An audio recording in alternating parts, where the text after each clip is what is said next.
अनुरोध है कि वो सब गोष्ठी कक्ष में आ जाएं, ताकि हम लोग पहले से ही आधे घंटे देर से चल रहे हैं। फिर आइए प्रोफेसर सेन, आइए। पधारें।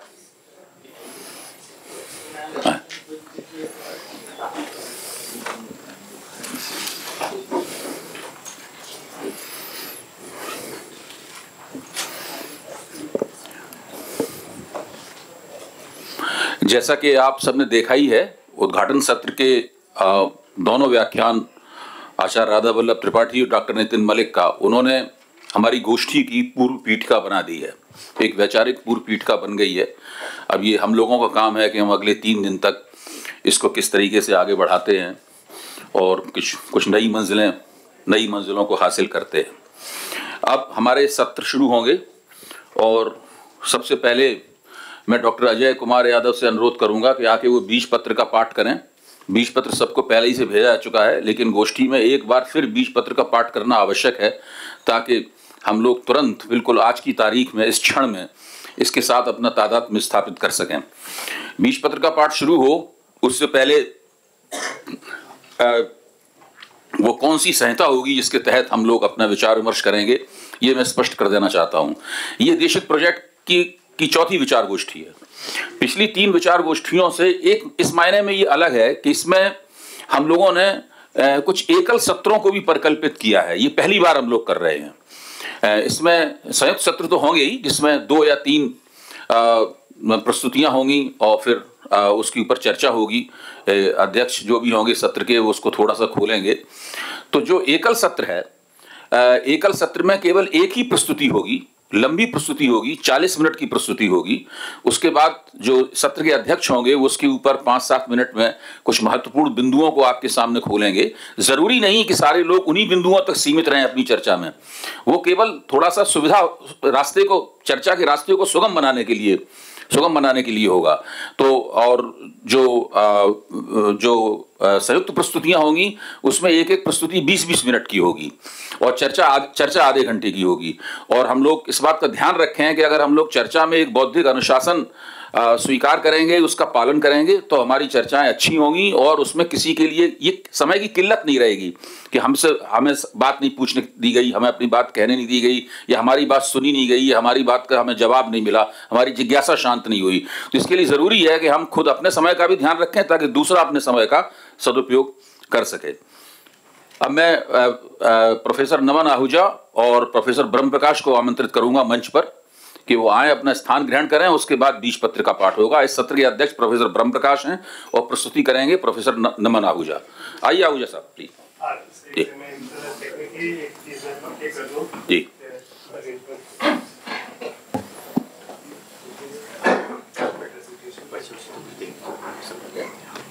कुछ बता दीजिए, 2 लाइन।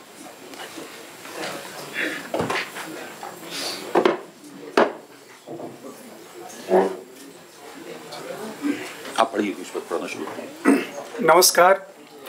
बीज पत्र का शीर्षक है यौनिकता, उपनिवेशवाद और स्वस्थ सहज समाज। पिछले 30 वर्ष में विद्वानों ने उपनिवेशवाद के यौनिक यानी सेक्सुअल आयामों पर गहन और विस्तृत अनुसंधान किए हैं। इतिहासकारों और मानवशास्त्रियों से लेकर कला मर्मज्ञों और साहित्यालोचकों तक विभिन्न अनुशासनों के जरिए हमें बताया गया है कि उपनिवेशित समाजों के नियंत्रण और पुनर्विन्यास की वैचारिक और कानूनी प्रौद्योगिकी गढ़ने में सेक्सुअलिटी की क्या भूमिका थी। चाहे अश्लीलता और अश्लीलता का प्रश्न हो, विवाह के दायरे में किया गया सेक्स हो या विवाहेतर संबंध हो, इतर लैंगिक संबंध हो या समलैंगिक, हिजड़ों का मसला हो या वेश्याओं का, सेक्सुअल भिन्नता का सवाल हो या समानता का, यौनिक श्रेष्ठता का आग्रह हो या निकृष्टता का, राजनीतिक और सांस्कृतिक स्वाधीनता से वंचित प्रजा को नैतिकता के विक्टोरियाई, ईसाई और बोर्जुआ मानकों के मुताबिक सुधार और परिवर्तन के रास्ते पर चलाने की औपनिवेशिक योजना नैतिकता के परिप्रेक्ष्य के साथ हमेशा जुड़ी रही। दरअसल यह समग्र अनुसंधान कॉलोनियल स्टडीज़ में बहुत बड़ा योगदान है। दूसरी तरफ यह देखकर थोड़ी निराशा होती है कि यह विद्वतापूर्ण साहित्य भारत के सेक्सुअलिटी संबंधी औपनिवेशिक अनुभव पर सीमित रोशनी ही डालता है। इस संबंध में ज़्यादातर रचनाएं 3 पहलुओं को ही संबोधित करके रह जाती हैं। ये हैं उपनिवेशकों और उपनिवेशितों के बीच बने यौन संबंध, वेश्यावृत्ति को दिया गया प्रोत्साहन और उस पर चलाई गई नियंत्रण की मुहिम एवं गुप्त रोगों को फैलने से रोकने के लिए बनाए गए कानून, अंग्रेजों के भारत आने से पहले के यौन जीवन और अंग्रेजों द्वारा थोपी गई सेक्सुअल योजनाओं व आग्रहों के तुलनात्मक अध्ययनों की कमी भी एक समस्या है। कई जगह विद्वानों ने सेक्सुअलिटी के औपनिवेशिक अनुभव के लिहाज से भारत को दक्षिण एशिया और दक्षिण पूर्व एशिया की श्रेणी में डालकर निपटा दिया। हमारे उपनिवेशित अभिजन, भारतीय बुद्धिजीवी, हमारे साहित्यकार, कलाकार, राजनीतिक विचारधाराएं और यहाँ तक कि पश्चिमी सभ्यता की आलोचना करने वाली हस्तियाँ किस तरह सेक्सुअलिटी के मामले में औपनिवेशिक आग्रहों से अनुशासित हुई हैं, इस ओर थोड़ा बहुत ही ध्यान दिया गया है। कुल मिलाकर भारत को थमाई गई औपनिवेशिक आत्मनिष्ठता में सेक्सुअलिटी की क्या भूमिका रही है, इस पर विस्तृत विचार करना अभी बाकी है। एक और बहुत बड़ी समस्या है कि इस विषय में उपलब्ध विमर्श केवल अंग्रेजी में है, सारी चर्चा भी इसी भाषा में होती है। नतीजतन भारतीय भाषाओं का विमर्शी संसार इससे पूरी तरह अछूता रह जाता है। उपनिवेशवाद का सेक्सुअल पक्ष केवल उसके आर्थिक, फौजी और ज्ञानात्मक पहलुओं से उपनिवेशवाद का सेक्सुअल पक्ष उसके आर्थिक, फौजी और ज्ञानात्मक पहलुओं से कम महत्वपूर्ण नहीं था। उपनिवेशित समाजों को एक विजातीय सांचे में ढालने की दीर्घकालीन परियोजनाओं के लिए इस आयाम की भूमिका विधेयक थी। अंग्रेजों ने अपने पीछे केवल घुड़दौड़ के मैदान, वनस्पतियों के बगीचे, जेलें, बैरकें, भाप के इंजन और कानून की किताबें ही नहीं छोड़ी, उन्होंने सारी दुनिया में गुप्त रोगों का प्रसार भी किया। उन्होंने केवल सूती वस्त्र नहीं बेचे, बल्कि उपनिवेशित समाजों में नंगी कामोत्तेजक तस्वीरें और पोर्नोग्राफी लेकर पहली बार वे ही गए। बड़े पैमाने पर चकला घरों यानी लाल बाजारों या रेड लाइट एरियाज की स्थापना करने और उन्हें राजकीय नीति के रूप में जारी रखने की जिम्मेदारी उन्हीं की है। उन्होंने विजेता के अधिकार से अफ्रीकी, अमेरिकी और एशियाई समाजों पर बेहिचक और निर्मम यौनाक्रमण किया। इन समाजों की स्त्रियां और पुरुष अंग्रेज लार्डों, वायसरायों और फौजी अफसरों की इतर लैंगिक और समलैंगिक वासनाओं को पूरा करने के लिए अभिशप्त थे। ब्रिटिश साम्राज्य के विस्तार को केवल ईसाईयत और वाणिज्य के आईने में न देखकर हमें अहर्निश संभोग, व्यभिचार और रखैल प्रथा को बढ़ावा देने के संदर्भ में भी समझना चाहिए। उल्लेखनीय है कि इस तरह के बेरोक टोक दुराचरण के साथ साथ अंग्रेजों ने इन समाजों पर अपने सेक्सुअल पाखंड और विक्टोरियन शुद्धतावाद को भी आधिकारिक रूप से सरकारी नीति के रूप में थोपा। उनके सिद्धांत और आचरण के बीच के इस हाहाकारी विरोधाभास की चक्की में उपनिवेशित समाज 1.5 से 2 सदियों तक पिसते रहे। उन्होंने एक ऐसे उपनिवेशित अभिजन की रचना की जिसने जीवन के हर क्षेत्र में उत्तर औपनिवेशिक समाज का नेतृत्व करते हुए सेक्स के प्रति परले दर्जे के संकीर्ण, नकचढ़े, गोपनीयता की परतों में लिपटे और अनैतिक हो जाने के कथित भय से ग्रस्त सेक्सुअल रवैये को प्रोत्साहित किया। नतीजा यह निकला कि उपनिवेशितों का निजी, पारिवारिक और अंतरंग जीवन मानस और देह के स्तर पर तरह तरह के अपराध बोधों, दुश्चिंताओं, कलंक भय, मनोग्रंथियों और विकृतियों से संचालित होने लगा। यह एक ऐतिहासिक तथ्य है कि अफ्रीका, अमेरिका और एशिया के समाज अंग्रेजों के आगमन से पहले अपनी सेक्सुअलिटी और आंतरिकता के प्रति कहीं अधिक सहज, खुले और रचनात्मक थे। वहाँ परिवार और रिश्तों के बारे में एक तरह की यौनिक तरलता थी जिसका सामाजिक गतिशीलता पर सकारात्मक प्रभाव था। मानवीय यौनिक व्यवहार के प्रारूपों की विभिन्नता को भटकाव, रोग या असामाजिकता की नज़र से नहीं देखा जाता था। भारत में कदम रखते ही 18वीं सदी के आखिरी वर्षों में विलियम जोन्स के नेतृत्व में जो एशियाटिक सोसाइटी गठित हुई, उसके प्रमुख उद्देश्यों में से एक था स्त्री यौनिकता के भारतीय रूपों की जांच करना, ताकि विवाह, प्रजनन और परिवार की पारंपरिक संरचना को बदलने के लिए औपनिवेशिक कानूनों की रचना का आधार तैयार किया जा सके। फिलॉलॉजिस्टों, औपनिवेशिक प्रशासकों, वैज्ञानिकों, वकीलों, डॉक्टरों, समाज वैज्ञानिकों और लोकप्रिय साहित्य के रचयिताओं को इस काम में लगाया गया। इनमें अंग्रेज तो थे ही, उनके द्वारा चुने गए भारतीय भी काफ़ी संख्या में थे। इन सब लोगों ने मिलकर परंपरा और भारतीय संस्कृति के नाम पर वर्जनाओं और विकृतियों से भरी एक ऐसी दुनिया बनाई जिसमें फंसा हुआ समाज आज भी जाने अनजाने छटपटा रहा है। उपनिवेशवाद की सेक्सुअल कारस्तानियों के इतिहास की जानकारी न होने के कारण हम यह समझ नहीं पाते कि हमारे समाज में ऑनर किलिंग की बुराई किस तरह पश्चिमी समाजों से आयातित है। चौराहों पर भीख मांगते हिजड़े किस प्रकार उनका उन्मूलन करने के नाम पर चलाए गए दीर्घकालीन ब्रिटिश अभियान की निशानी है। आधुनिक भारतीय मानस पारंपरिक विस्तारित भारतीय परिवार को तिरस्कार से क्यों देखता है? इतर लैंगिक आधार पर खड़े किए गए छोटे परिवार का विमर्श और कानून के स्तर पर निरंतर किए जाने वाले मूल्यवर्धन में ईस्ट इंडिया कंपनी की क्या भूमिका थी? पूरे देश में जगह जगह चकला घर यानी वेश्याओं के मोहल्ले मिलने में आरंभिक ब्रिटिश राज की क्या भूमिका है? औरतों और बच्चों की खरीद फरोख्त और इसमें दलालों की भूमिका की नींव अंग्रेजी राज ने क्यों डाली थी? अंग्रेजों ने आम तौर पर भारतीयों को और ख़ास तौर पर बंगालियों को अस्त्रहण करार देकर किस प्रकार की यूरोपीय किस्म के मर्दानगी का विचार भारतीय मानस पर अंकित किया? समलैंगिकता के प्रति पारंपरिक रूप से सहज रहे भारतीय समाज के उत्तर औपनिवेशिक उत्तराधिकारी पश्चिम की तरह होमोफोबिया से ग्रस्त क्यों दिखते हैं? और भारतीय समाज आज भीषण किस्म के यौन अपराधों से ग्रस्त क्यों हो चुका है? इसी तरह हमें इस प्रश्न का उत्तर आसानी से नहीं मिलता कि कालिदास और भवभूति को महाकवि मानने वाले कई भारतीय साहित्यालोचक संस्कृत ज्ञान परंपरा की अन्यतम काव्यशास्त्रीय उपलब्धियों का तिरस्कार, संस्कृत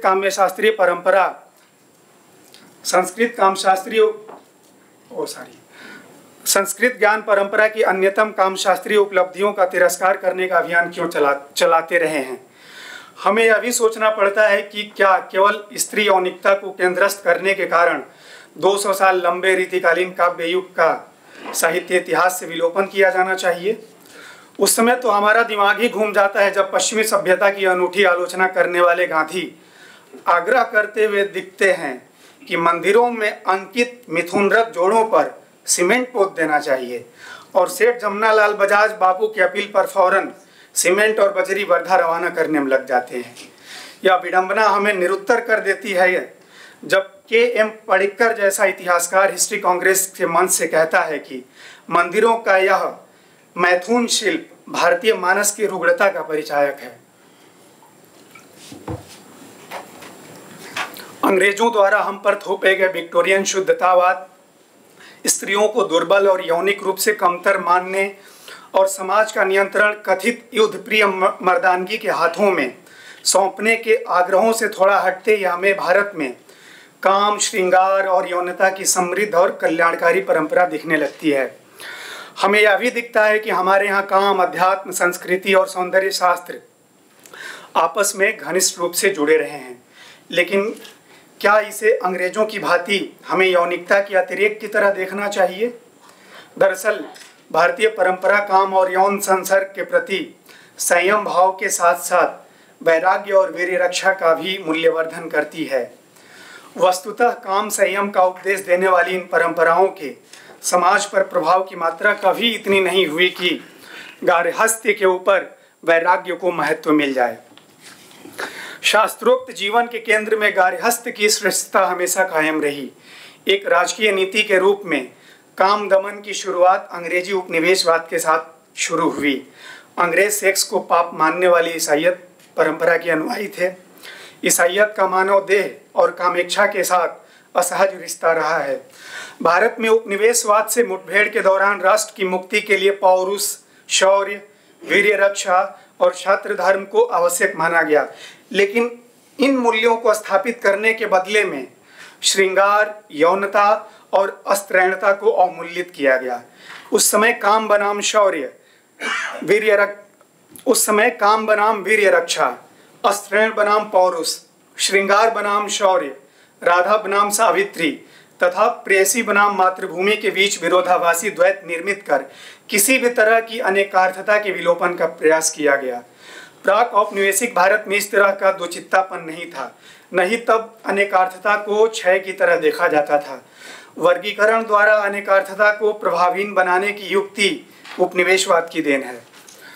इसलिए आज के भारत में जेंडर और यौनिकता को औपनिवेशिक प्रभाव के फलस्वरूप वर्गीकृत खांचों में विभाजित कर देखा जाता है। औपनिवेशिक शुचितावादी दृष्टि का शिकार कृष्ण भक्ति कविता भी हुई।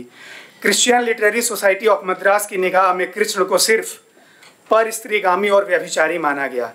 1862 में बॉम्बे हाई कोर्ट के जज सर मैथ्यू सॉसे ने अपने एक फैसले में कहा था कि गोपियों और कृष्ण के बीच रचाई जाने वाली रासलीला व्यभिचार को बढ़ावा देती है। अंग्रेजों ने भारतीयों के पिछड़ेपन का कारण हिंदू धर्म के भीतर कामुक तत्वों की प्रधानता को बताया। बहुत से भारतीयों ने इसे अक्षरशः सत्य मानकर काम विरोधी शुद्धिकरण अभियान शुरू कर दिया।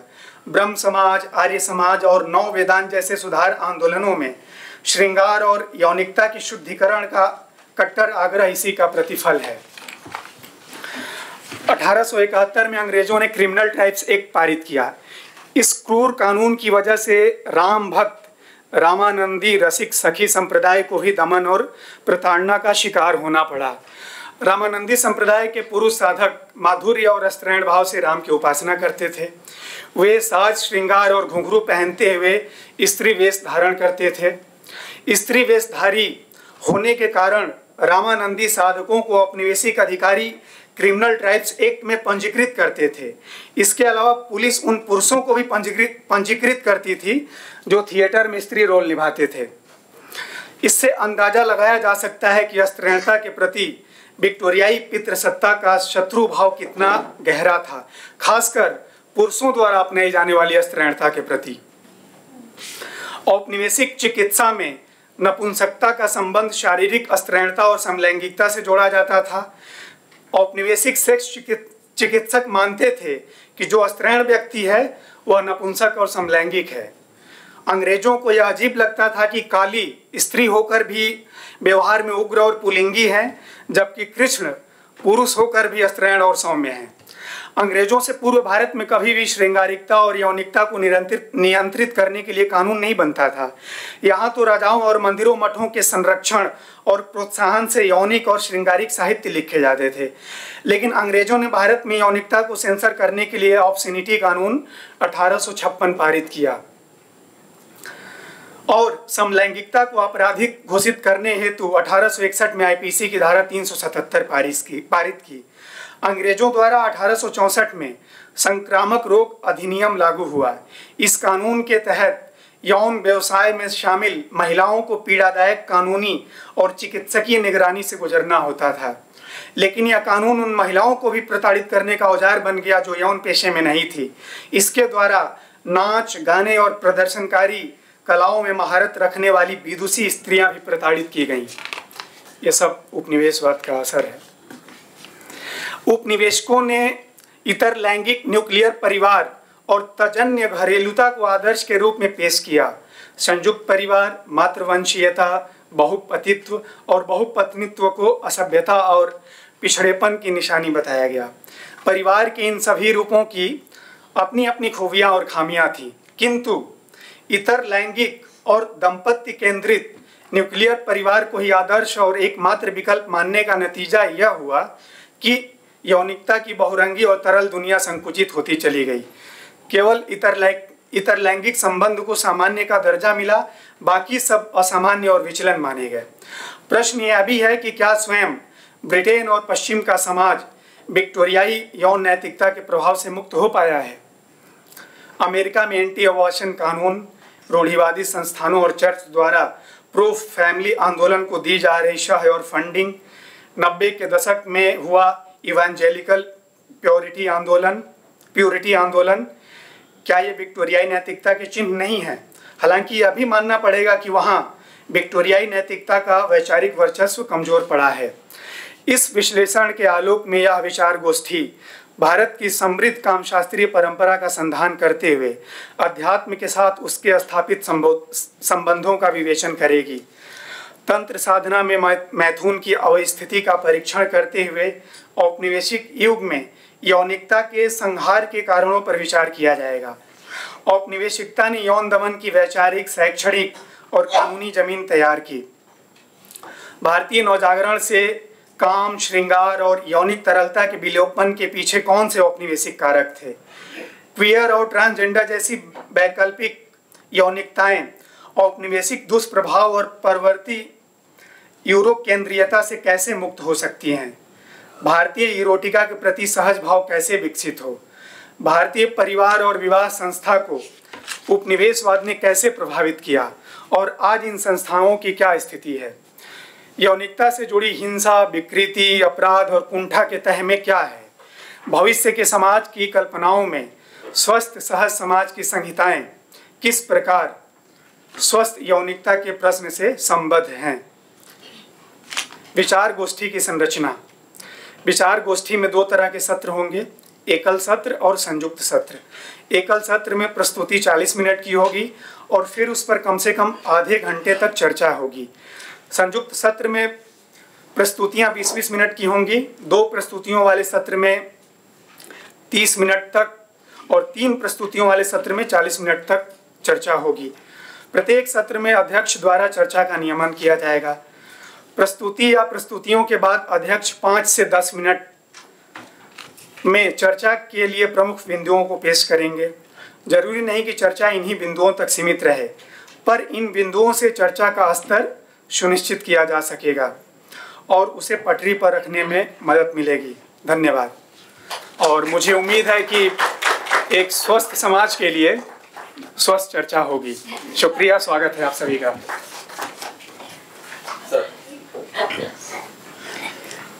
शुक्रिया अजय।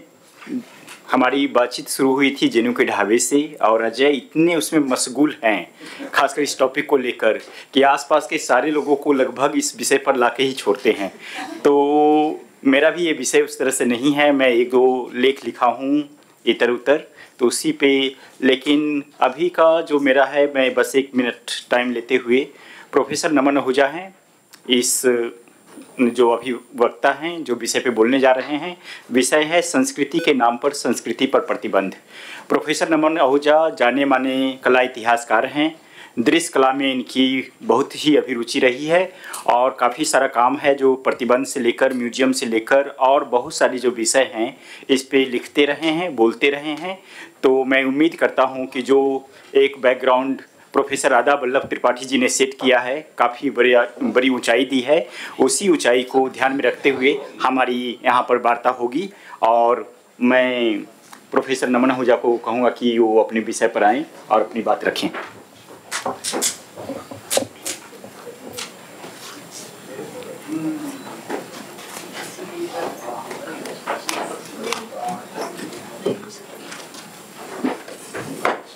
आपको सुविधा होगा यहाँ बैठ के लिखा सर।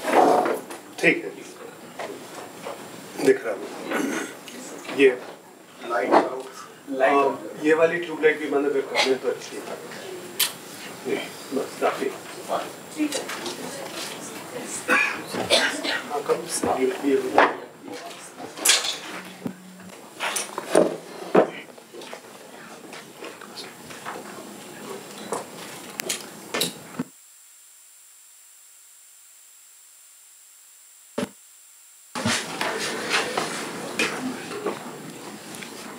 मैं पहली चीज़ तो अभय का शुक्रगुजार हूँ और अजय, आपका कॉन्सेप्ट नोट पढ़कर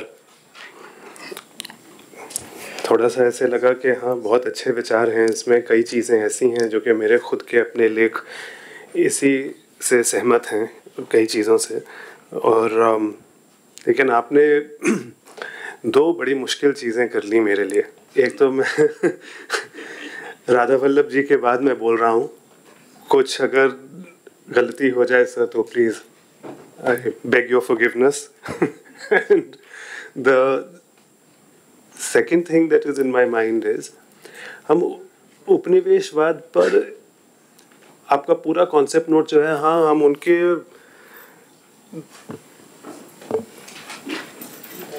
उन्हें श्रेय दिया जा सकता है कई चीज़ों के लिए, लेकिन सब चीज़ों के लिए नहीं। उपनिवेशों के स्तोत्र बहुत हैं। शायद इसी वजह से इस किस्म का इतिहास आपके कॉन्सेप्ट नोट में लिखा जा सकता है, जिससे उनकी आलोचना करने में हमें इतनी सुविधा है। सरल प्रश्न ये पूछना चाहिए हमें कि उनके कानून इतने सफल क्यों हुए। उनकी अगर ये विचार थे तो इन्हें हमने इतने आराम से इन्हें अपना क्यों लिया। और इन्हें अपनाने के बाद इन्हें लागू करने में और इनको निकालने में हमें इतनी आपत्ति क्यों हो रही है?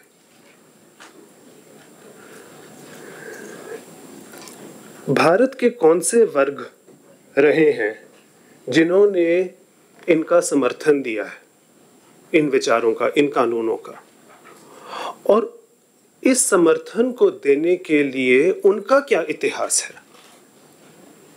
उनके क्या विचार रहे हैं जो वो मानते हैं कि इन चीज़ों से जो इनकी शर्मिंदगी है या इनके जो इन्हें लगता है कि ऐसे कानून बनने चाहिए, तो उन विचारों का क्या इतिहास है? हमारी अपनी सभ्यता में उन विचारों का क्या इतिहास है?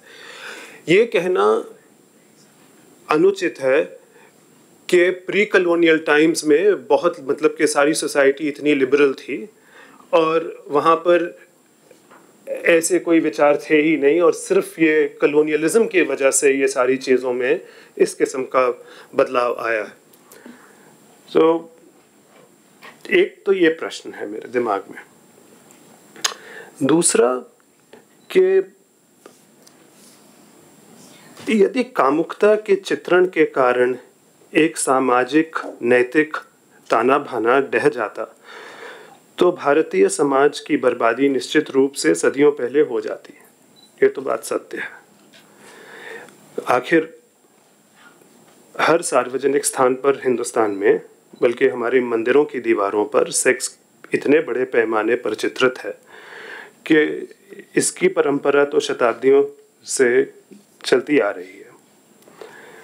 जब सार्वजनिक स्थानों पर सेक्स दिखाया जाता है तो इनके उपयोग को अश्लील मानकर नज़रअंदाज कर डालना तो हमारी सदियों की विविध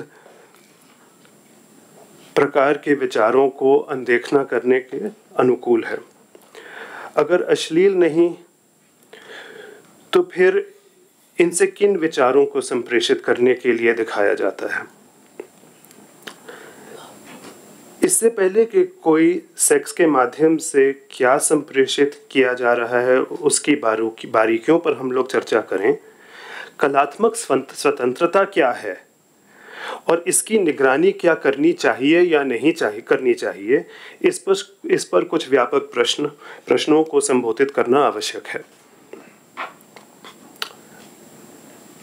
आज सेंसरशिप का मामला दो वर्गीय है।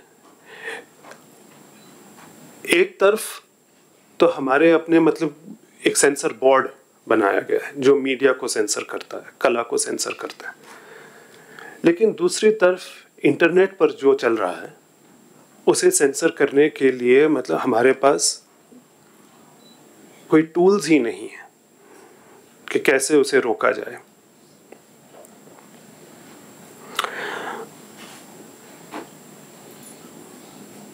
एक तरफ वो लोग हैं जो अपना हक मानते हैं कि उन्हें अपने विचार प्रस्तुत करने के लिए एक जगह, उनकी एक उस जगह की संरक्षण, उसको प्रोटेक्ट करके रखना वो भी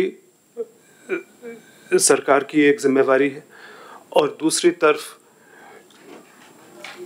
उन लोगों को प्रोटेक्ट करना जहाँ पर जिन्हें लगता है कि उनके आइडियाज़ पर या उनके कोमलता पर या उनके एक ठेस पहुंच रहा है। दोनों वर्ग हैं हमारे सोसाइटी में और दोनों को प्रोटेक्ट करना ही पड़ेगा सरकार को। तो ये कानून कैसे बनाए जाएंगे, किस पक्ष के लिए और कैसे बनाए जाते हैं? संस्कृति के नाम पर बनाए जाते हैं, परंपरा के नाम पर। तो आप कौन सी परंपराओं को निकाल कर प्रस्तुत करना चाहते हैं और किन परंपराओं को, किन स्तोत्रों को आप दफनाना चाहते हैं? मेरे अपने तजुर्बे में मैं क्यूरेटर के नेशनल म्यूज़ियम में या बम्बई के CSMVS म्यूज़ियम में या ICCR के लिए जब भारतीय कला की एक प्रदर्शनियाँ बाहर ले जाई जाती हैं तो मैंने कुछ कोशिश करी है उस विभाग में। कुछ एक्सपीरियंसेस अच्छे नहीं रहे हैं। ये पेंटिंग डिप्टिक है मिठू सेन की। ब्लॉक कर दी गई। ICCR ने कहा कि इसका प्रदर्शन नहीं किया जा सकता है। तो मैंने पूछा क्यों, तो उन्होंने कहा कि अश्लील है। तो मैंने इनसे दरख्वास्त की कि मुझे बताया जाए कि इसमें ऐसी क्या अश्लील चीज़ है। तो कहा कि नहीं, ये नग्न है। तो मैंने हिरण्यगर्भ सूत्र से कुछ पंक्तियाँ निकाल कर उन्हें भेजी, और जो प्रेग्नेंट मैन का जो चित्र है, मैंने कहा ये तो वैदिक काल से आइडिया है। तो उन्होंने कहा कि अच्छा ठीक है, तो फिर आप पेंटिंग का दाहिना हिस्सा जो है वो हम वैदिक मान के हम दिखा सकते हैं, लेकिन जो बाएं तरफ का जो पेंटिंग है वो हम नहीं दिखाएंगे। तो बाएं तरफ की पेंटिंग इंडिया से बाहर नहीं भेजी गई, दाहिने तरफ। तो परंपरा के नाम पर मैं इस पेंटिंग को, आधी पेंटिंग को दर्शा पाया। और ये आधा अधूरा काम जो हमारा चल रहा है, मैं इसी का मेटाफर थोड़ा इस्तेमाल करना चाहता हूँ।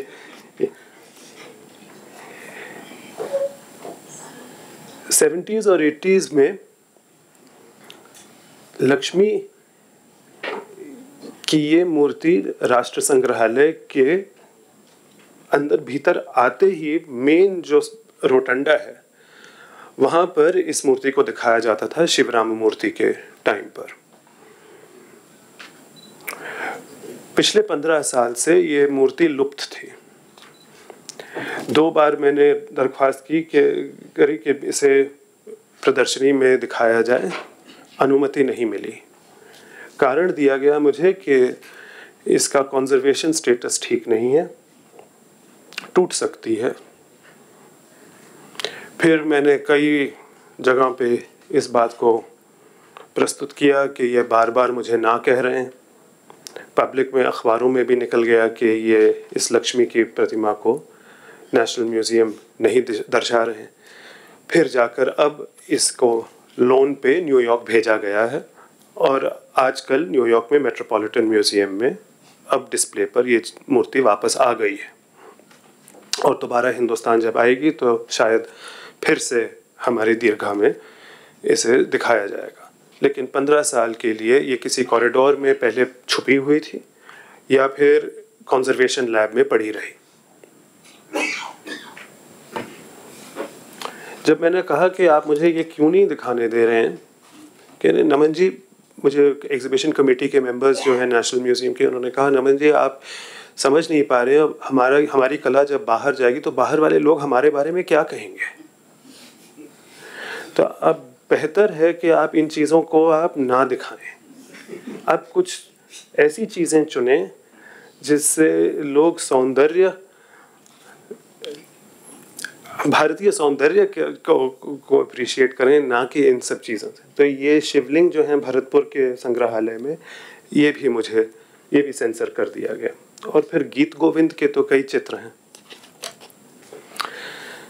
अब पिछले साल सोशल मीडिया पे कितने मतलब कि ट्रोल्स पीछे पड़ गए शुद्धव्रत सेनगुप्त के, और फिर पीछे पड़ गए वहाँ पर वो गुड अर्थ की दुकान पर, कि आप जो चीज़ें दिखा रहे हैं कृष्ण और राधा के बीच, ये भारतीय सभ्यता और संस्कृति के विपरीत हैं। राष्ट्र संग्रहालय में ये चित्र तो है, लेकिन इस चित्र को अगर आप गौर से देखेंगे तो इसमें एक ऐतिहासिक प्राचीन किसी ने इसको रब करने की कोशिश करी है, मिटाने की कोशिश करी। आप देखेंगे कि वहां पर पेंट जो है उतर गया है।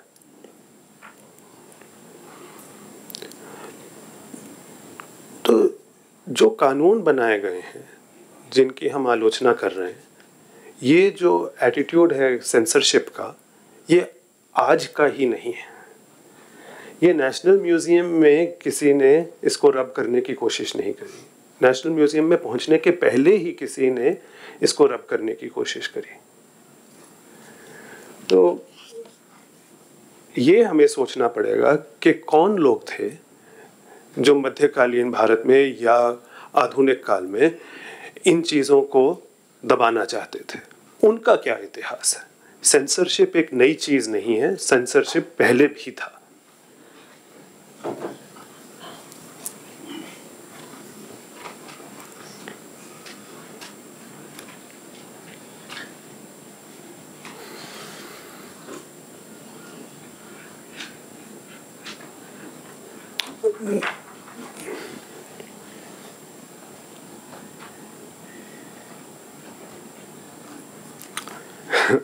अजीब चीज़ है, लाइफ स्टडी करना चाहें आप किसी आर्ट कॉलेज में तो आपको मॉडल्स, नेकेड न्यूड मॉडल्स के इस्तेमाल के लिए कितनी लड़ाई करनी पड़ती है।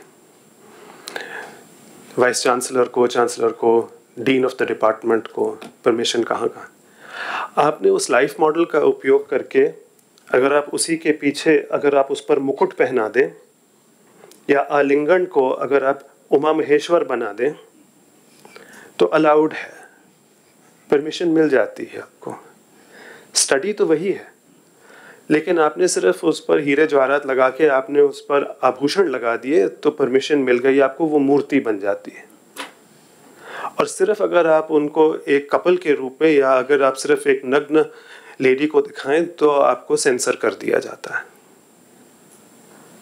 तो अगर आपने यही बनाना है, इसी लाइफ स्टडी को अगर आपने पार्वती के रूप में बना रहे हैं तो आपकी ट्रेनिंग तो यहाँ से होगी। आपको लाइफ ड्राइंग तो पहले सीखनी होगी, अगर आप लाइफ ड्राइंग नहीं जानते तो आप उसको पार्वती कैसे बनाना, ये सेंसर हो जाएगा। आपकी स्केचेस जो हैं वो सेंसर है, लेकिन आपकी फाइनल मूर्ति जो बनेगी वो अलग है।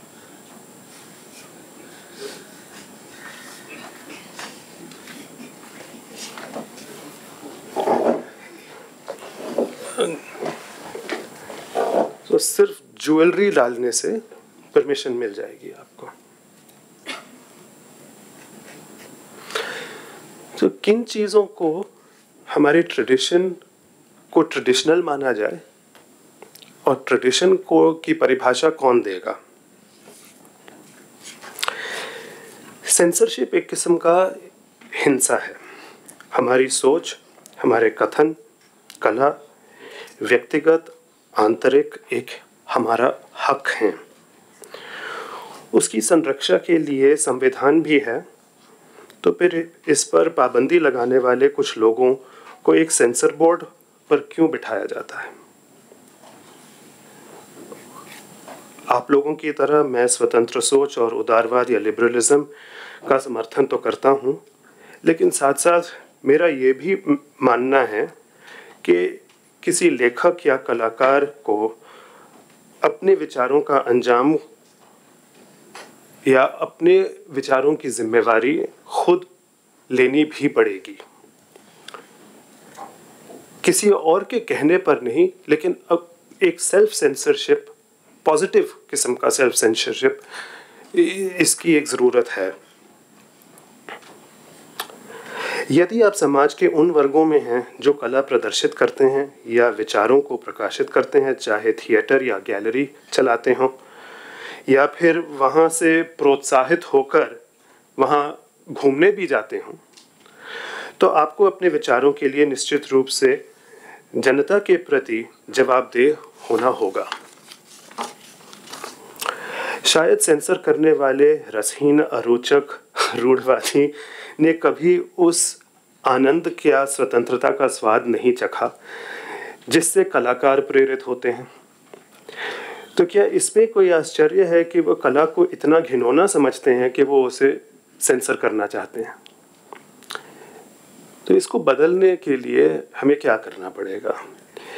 क्या ऐसा इसलिए है क्योंकि हम कलाकारों ने मनोवैज्ञानिकों और तंत्र विज्ञानी विशेषज्ञों की मदद नहीं ली और सेंसर बोर्ड वालों को हमने स्वतंत्र सोच महसूस करने का मौका देने से इनकार कर दिया है? गलती शायद हम कलाकारों की है। लेकिन एक और प्रश्न भी पूछा जा सकता है क्या हर कलात्मक चीज सत्य है? इसे समाज में अपना लेना चाहिए। ये तो आखिर एक कलात्मक सोच है ना, किसी की कल्पना है, तो इसको इतना श्रेय क्यों दिया जा रहा है? इससे जुड़ा एक और फिर प्रश्न उठता है, अगर सेक्स के प्रदर्शन के विषय पर पूरे सेमिनार रखे जा रहे हैं तो समान रूप से कला के एक उपभोक्ता के रूप में ये पूछना मेरा शायद अधिकार है कि यदि किसी कलाकार द्वारा संप्रेषित की जा रही बात झूठी है या दिखावटी है, या कोई नाटक या भावात्मक तीव्रता पर कैसी प्रतिक्रिया को कोई अभिनेता उसे कैसे व्यक्त करे? हम क्या चाहते हैं अपने अभिनेता से, अपने कलाकार से, कि वो इतना भावुक हो जाए कि वो उसके लिए सत्य हो, और वो सत्य उसके लिए ही सीमित रहे, क्योंकि हम अपनी जिंदगी में इतना भावुक नहीं होना चाहते। हम ये सब चीजें अपनी जिंदगी में ये सत्य नहीं चाहते, लेकिन कलाकार की जिंदगी में ये सब चीजें होती जाएं तो वो ठीक है, वहां तक ही सीमित रहें। तो कलाकार वो कामुकता का एहसास होना चाहिए, लेकिन वो कामुकता हमारे जीवन में ना है। वो भय, वो विभत्स, वो सब चीजें उस कलाकार तक ही सीमित रहें। तो क्या अब क्या चाहते हैं? कलाकारों के लिए एक अलग कानून हो, उनके रहने के लिए एक अलग समाज बनाया जाए, उनके लिए एक अलग जगह हो कि वो वहीं पर सीमित रहें।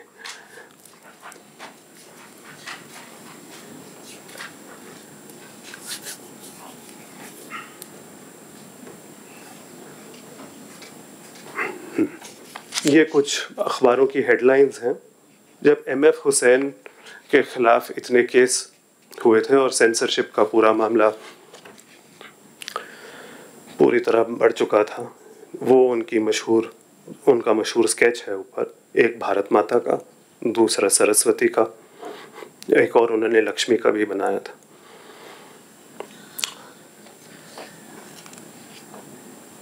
सरकार की भूमिका है ये सुनिश्चित करना कि प्रत्येक व्यक्ति और प्रकार के व्यक्ति को स्वतंत्र और सुरक्षित रूप से जीने का अधिकार मिले, और उनको उनके विचार अभिव्यक्त करने का भी अधिकार होना चाहिए।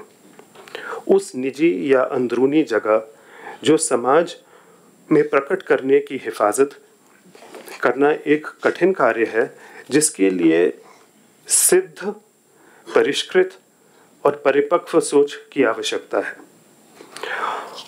और ये एक ऐसा विषय है जिस पर हमारे शानदार कानून लिखने वाले शास्त्रकारों के बावजूद हमारी सरकार ने हमें बार बार निराश किया है।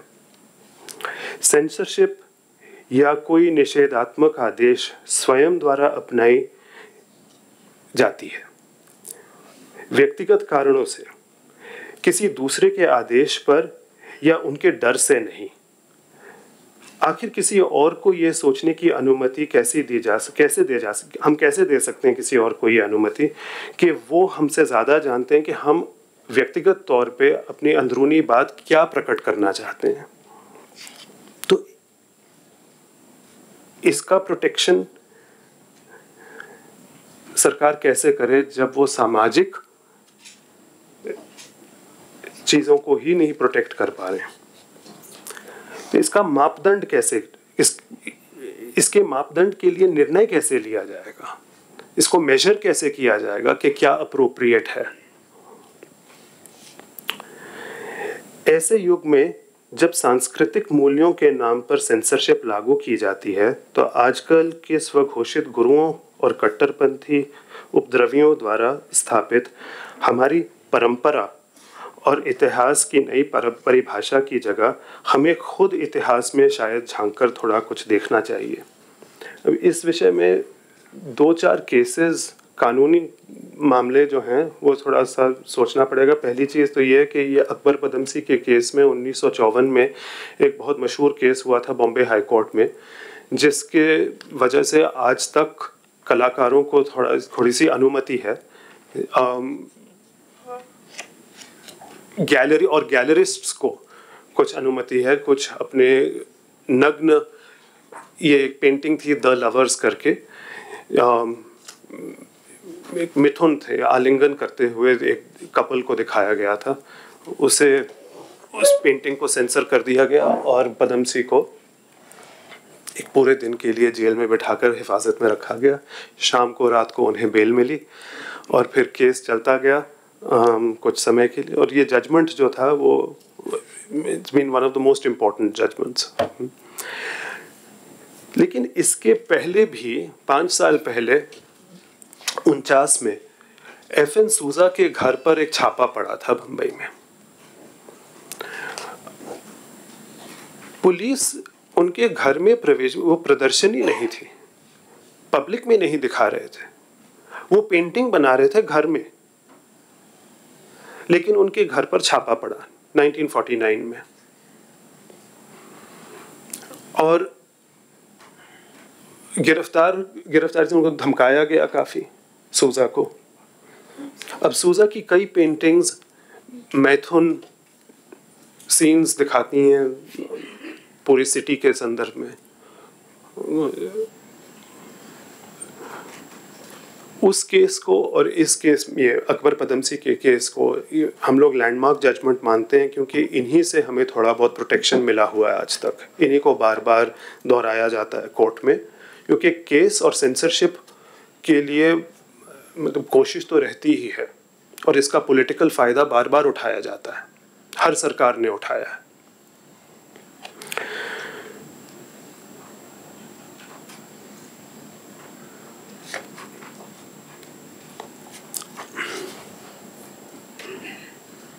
ओके,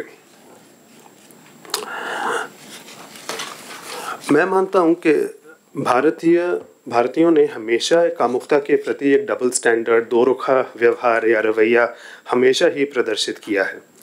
एक तरफ से इसे बड़े पैमाने पर इसका उपयोग किया गया है, और दूसरे शर्मिंदगी और यहाँ तक कि शुद्धतावादी प्रतिबंध भी। इसका समय समय पर पॉलिटिकल फ़ायदा उठाया जाता है। उपनिवेश अंग्रेज़ों ने अपने कानून बनाए, और कुछ ही वर्ष पूर्व इसी संकीर्णता ने MF हुसैन को बेघर बना डाला। हुसैन के केस के मिसाल और समानताओं का एक लंबा इतिहास है। बड़ौदा के MS यूनिवर्सिटी में चंद्रमोहन के 2007 के मामले की वजह से पूरा डिपार्टमेंट ही काफ़ी समय तक बंद हो गया था। इस विषय की स्वतंत्र भारत में सबसे मशहूर केस 1954 में अकबर पदमसी की पेंटिंग द लवर्स को लेकर उठा था। यह जजमेंट तो मशहूर हो ही गया है, पर वास्तव में उसके 5 साल पहले 1949 में की शुरुआत में FN सूजा के घर पर पुलिस ने अश्लील चित्र के लिए छापा मारा था। इन कलाकारों को कई अन्य लोगों के अलावा ऐसी कलाकृतियां बनाने के लिए परेशान किया जाता है, कथित तौर पर किसी की संवेदनाओं को ठेस पहुंचाने की वजह से। तो अब किस की भावनाओं की हिफाजत की जाए? वैसे तो हमारे आधुनिक इतिहास में ये बात भी दर्ज है कि गांधी जी, जैसे आप बता रहे थे, ने एक बार कोणार्क और खजुराहो के कामुक मूर्तियों को सीमेंट प्लास्टर से ढकने का सुझाव दिया था। जमनालाल बजाज ने सीमेंट से लदे ट्रक भी वर्धा भेज दिए थे, ताकि ये कार्य खजुराहो में आरंभ हो सके। अगर अवनींद्रनाथ टैगोर या जॉन वुडरॉफ, जिन्हें हम आर्थर एवलॉन के नाम से भी जानते हैं, जिन्होंने तंत्र पर कई किताबें लिखी हैं, अगर रविंद्रनाथ टैगोर ने और अगर नंदलाल बोस ने, अगर वो लोग वर्धा न जाते, अवनींद्रनाथ टैगोर और उनके साथ नंदलाल बोस और रामेंद्र सुंदर त्रिवेदी, अगर ये 3 लोग अगर वर्धा ना पहुंचते और उनसे अगर दरख्वास्त ना करते ये रोकने के लिए, तो शायद आज भी खजुराहो की जितनी मूर्तियां हैं वो सीमेंट से कवर्ड होती, ढकी हुई होती। पॉलिटिकल लीडर और पुलिस के अलावा इस तरह की शर्मिंदगी से हमारे इतिहासकार और विद्वान भी बीमार हैं। 1955 में कलकत्ता में 18वीं भारतीय इतिहास कांग्रेस में अपने अध्यक्षीय भाषण में KM पाणिकर ने कहा, "Another problem that faces the student is the decadence that seems to have overtaken Hindu society between the 8th and the 12th centuries. The Khajuraho and Odisha temples, for all their magnificence, testify to a degeneration of the Hindu mind. अर्थात इतिहास के छात्रों के सामने 8वीं और 12वीं शताब्दी के बीच खजुराहो और उड़ीसा के मंदिरों से ये देखने को मिलता है कि हिंदू समाज कितना गिर चुका था. Now this is the president of the Indian History Congress saying this. भारतीय धर्म और इतिहास में कामुकता और सेक्स का अध्ययन करना बहुत ही मुश्किल कार्य है. अफसोस कि हमारी मध्ययुगीन कला को फ्यूडल या सामंतवाद के साथ जोड़ा गया है और विद्वानों ने हमेशा इसे यूरोपियन फ्यूडलिज्म के रूप में प्रस्तुत करने की कोशिश करी है, जिनका प्रमुख चिन्ह युद्ध और सेक्स रहा है.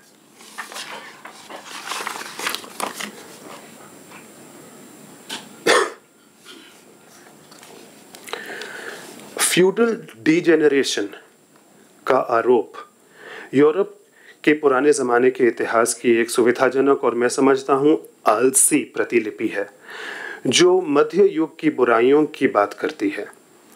हमें इस दृष्टिकोण से हटना होगा.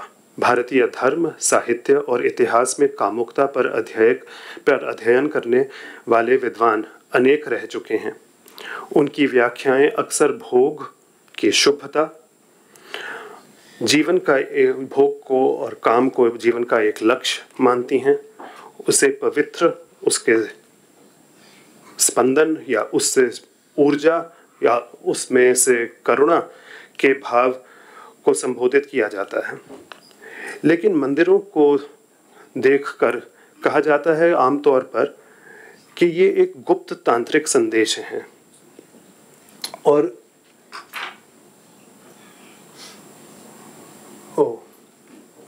This is something else.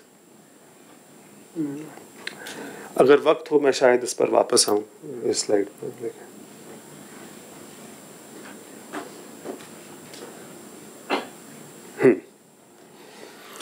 कहा जाता है कि हर मूर्ति के पीछे कोई गुप्त यंत्र है जिसकी रेखाओं के अनुसार वो मूर्ति बनाई गई है ऊपर से.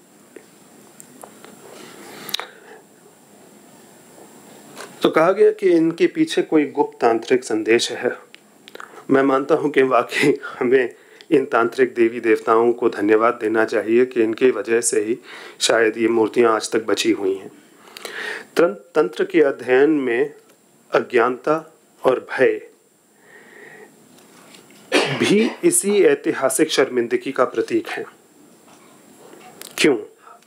उन्होंने अपने रिवाज और गाली या शब्दावली बेशक कामुक गंदगी और भ्रष्टता के सचेत रूप को व्यक्त करने के लिए एक सामाजिक स्वीकृता,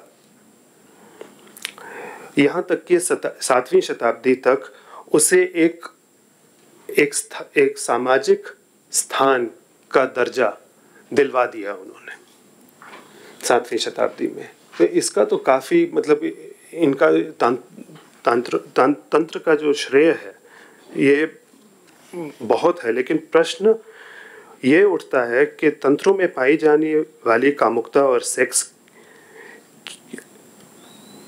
की पढ़ाई, सूक्ष्म मनोवैज्ञानिक और आध्यात्मिक सत्य, क्या ये सारी चीज़ सिर्फ धर्म तक ही सीमित रह सकते हैं कि धर्म के अलावा भी इन्हें पढ़ने का कोई जगह है, कोई सेक्युलर ट्रेडिशन भी है इन चीज़ों का कि अगर हम सिर्फ डिज़ायर या सेक्स या कामुकता पढ़ना चाहते हैं तो सिर्फ धार्मिक ग्रंथों में ही पढ़ पाएंगे या इनको गीत गोविंद या भक्ति पोइट्री या ऐसी चीज़ों में सिर्फ धर्म के माध्यम से ही पढ़ा जा सकता है कि इनको धर्म के परे भी इन्हें पढ़ने की कोई जगह है क्या?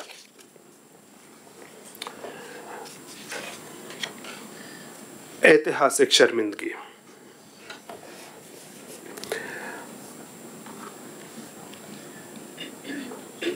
गौर से देखिएगा, इन चित्रों को हमेशा दर्शाया जाता है किताबों में. देखते हैं कि बोलते हैं कि देखिए कितनी लिबरल थी हमारी एंशिएंट सोसाइटी, हर किस्म का डिज़ायर है. लेकिन वहां पर ऊपर दोनों स्त्रियां जो हैं वो अपने चेहरे को ढक रही हैं। क्यों ढक रही हैं? शर्मिंदा हैं क्या? छुप कर देख रही हैं? छुपने की क्या आवश्यकता है? शर्म आ रही है क्या? ये छुप छुप के देखना, इससे क्या प्रकट हो रहा है? ये क्या है? क्यों है? अगर इतनी परमिसिव और लिबरल सोसाइटी है तो किसी की शर्म को क्यों दिखाया जा रहा है? शर्मिंदगी क्यों दिखाई जा रही स्कल्पचर में?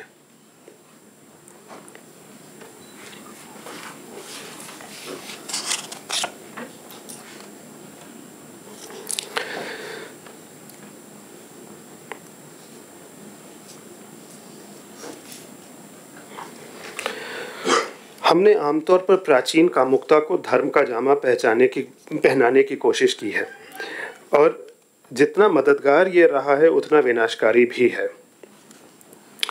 यहाँ तक कि धर्म के भीतर भी कामुक कविता एक शक्तिशाली उपकरण बन चुका है, जिसे सामाजिक उपयोग अधार्मिक कारणों से किया जाता है। आप लोग भक्ति पर कविताएं पढ़ते हैं और ये आप अच्छी तरह जानते हैं कि भक्ति भगवान के साथ परमानंद का जो चिन्ह बन जाता है, वो लोग आम बोली में प्रेमी एक दूसरे के लिए इस्तेमाल करते हैं। चित्रकला ने कविता के अनुसरण किया और कृष्ण और राधा के प्रेम सूक्ष्म विवरणों को लगभग 14वीं और 19वीं शताब्दी में हर ठिकाने में ये चित्रण इनका मिलता है। इसी तरह कामुक मिलन मध्ययुगीन भारतीय सूफी दरगाह में वर्णित कहानियों में एक मानक विशेषता बन गई। मुगलों के पहले तुगलक, शर्की, लोधी सुल्तानों की किताबों में चित्रण के विषय बन गए। चाहे आप यहाँ पर चंदायन को देखें या मृगावत या पद्मावत के पेंटिंग्स देखें, तो लगभग उसी समय 16वीं शताब्दी में अयोध्या के लोधी सुल्तान लाड खान की सेवा में नाटककार कल्याण मल्ला ने अनंग रंग लिखा, जो एक असाधारण काम था, जिसमें भारतीय कामुक प्रतीक नायक और नायिकाओं को प्रस्तुत किया गया, लेकिन फारसी में, फारसी पढ़ने वालों के लिए। तो जहां लौरक और चंदा की प्रेम कहानी मुसलमानों के दरबार तक पहुंची, वहीं लैला और मजनू की कहानी उनके समाज में। लोग शायद इस बात से वाकिफ नहीं है कि भारत में कामुकता का अध्ययन सिर्फ धर्म में निबद्ध नहीं था। वास्तव में वात्स्यायन कहते हैं कि उन्होंने अपने कामसूत्र को लिखने के लिए अनेक कामशास्त्र का परामर्श किया। यह ग्रंथ धार्मिक क्षेत्र के परे हैं। ऐसा प्रतीत होता है कि दूसरी शताब्दी ईसा पूर्व के बाद स्पष्ट रूप में कामुक प्रतीकात्मकता का स्पष्ट निर्माण किया गया है, जब सैकड़ों टेराकोटा या मृण्मयी मूर्तियां और हाथीदांत की छोटी प्रतिमाओं से पता चलता है कि उसी अवधि में जब हिंदू और बौद्ध धर्म की शुरुआत की प्रारंभिक छवियां बनी, उनके साथ साथ उन्हीं की सुसंगत, अगर कहा जाए, इन मिथुन या मैथुन प्रतिमाओं के साथ हुआ। सैकड़ों मूर्तियों इसी विषय पर, मतलब मेरा ज़्यादातर शोध जो रहा है वो इसी विषय पर रहा है। ये प्रतिमाएं कुछ और हैं।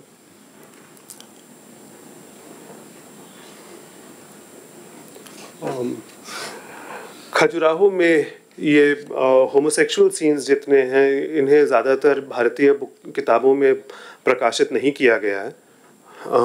ये हैं खजुराहो के मंदिरों में, कुछ छुपी हुई हैं। एलन डैनियलू ने इन्हें फोटोग्राफ किया था 1953-54 में। उसके बाद ये दोबारा कभी छपी नहीं है ये तस्वीरें, बल्कि एलन डैनियलू के पार्टनर रेमंड बर्नियर ने फोटोग्राफ किया था।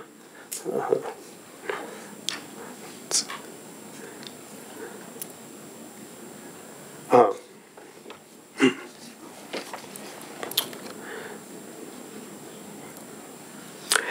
सैकड़ों मूर्तियों से ये देखने, इसी वक्त की जो सेकंड सेंचुरी BC से सेकंड सेंचुरी AD की जो मूर्तियां हैं, मैं कुछ मूर्तियों की मदद लूँगा। स्लाइड मेरे पास बहुत हैं, लेकिन कोशिश करूँगा कि इन्हीं से मेरी बात थोड़ी सी निकल आए। इन छवियों पर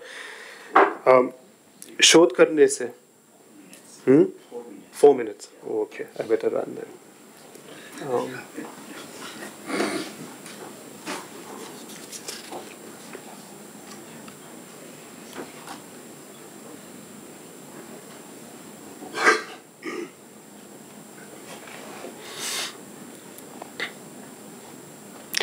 बंगाल से प्राप्त हुई हैं ये बोध गया में मिथुन सेकंड सेंचुरी BC, मौर्य काल के तुरंत बाद।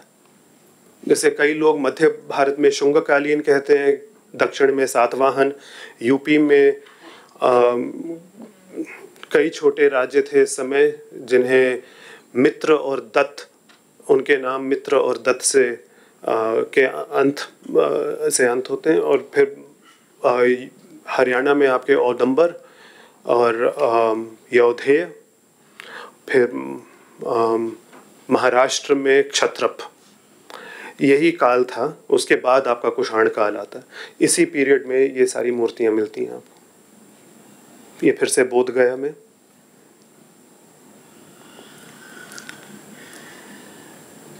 गांधार में, महाराष्ट्र में कार्ला,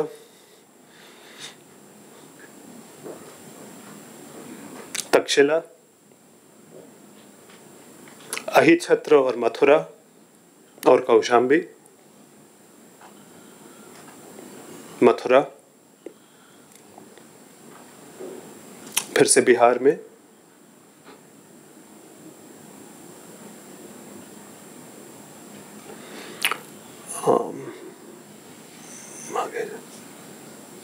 फिर तो ये कुषाण कालीन चीज़ें आ जाती हैं। उसके बाद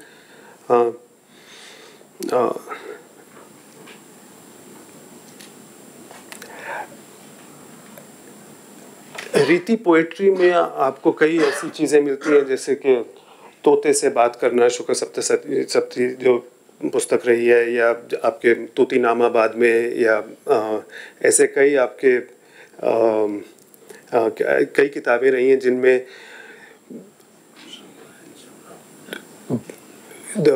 नायिका और तोते के बीच वार्तालाप जो है वो लिखा गया, उसके बारे में वर्णन है। रीति पोएट्री में तो खासकर मिलता ही आपको। लेकिन ये सब पोएट्री जो है आपके 5वीं से 12वीं शताब्दी या 14वीं शताब्दी तक आप, लेकिन चित्र जितने हैं वो आपके सारे उससे कोई 600 साल पहले है। सेम वे जो कर्पूर मंजरी का जो आइडिया है वो आपको पहले कुषाण काल में मिलेगा। बेशक उसे राजशेखर ने बाद में इस्तेमाल किया हो, लेकिन आइडिया तो उससे भी प्राचीन है। या अश्वघोष और भास के अगर के ड्रामा देखे जाएं तो वहाँ पे भी आपको इन आइडिया या आपको आइडिया मिलेंगे। तो श्रृंगार जो है, श्रृंगार का कोडिफिकेशन जो है वो पूरी तरह आपको सेकंड सेंचुरी BC में मिल जाएगा।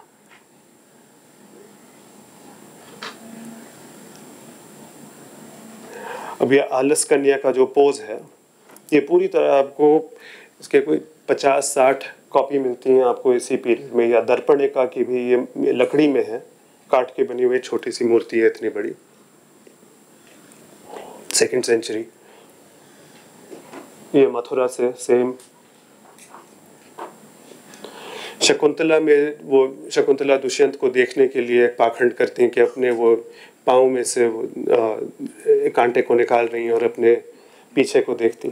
तो ये आपको प्राचीन हाथीदांत और टेराकोटा में मिलती हैं यही चीज़, सेकंड सेंचुरी BC। तो कालिदास के कम से कम 400-500 साल पहले। मृच्छकटिका के सीन वसंत सेना को दिखाया गया, ये नेशनल म्यूजियम में पड़ा हुआ है पूरा।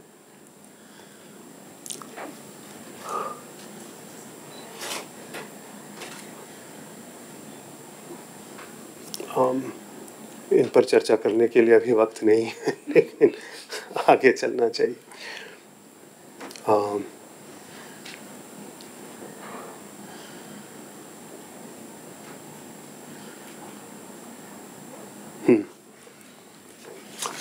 ये कुछ कंगियां हैं जो कि रिलीजियस नहीं। तो मैं यही कोशिश में था कि सिर्फ मूर्तियों को ना देखा जाए और धार्मिक रूप से इस सब्जेक्ट को ना स्टडी किया जाए, लेकिन सेक्युलर स्पेस में रोज़मर्रा की चीज़ें जो हैं वहाँ पर सेक्सुअल ऑब्जेक्ट्स किस किस्म के हैं या सेक्सुअल सीन्स किस लिए यूज़ किए जाते हैं। तो श्रृंगार की जितनी वस्तुएं हैं प्राचीन काल में, उनमें भी आपको ये सीन मिलेंगे। तो यहाँ पर जैसे इस कंगी पर आप देख पाए, कंगी के दांत टूट चुके हैं।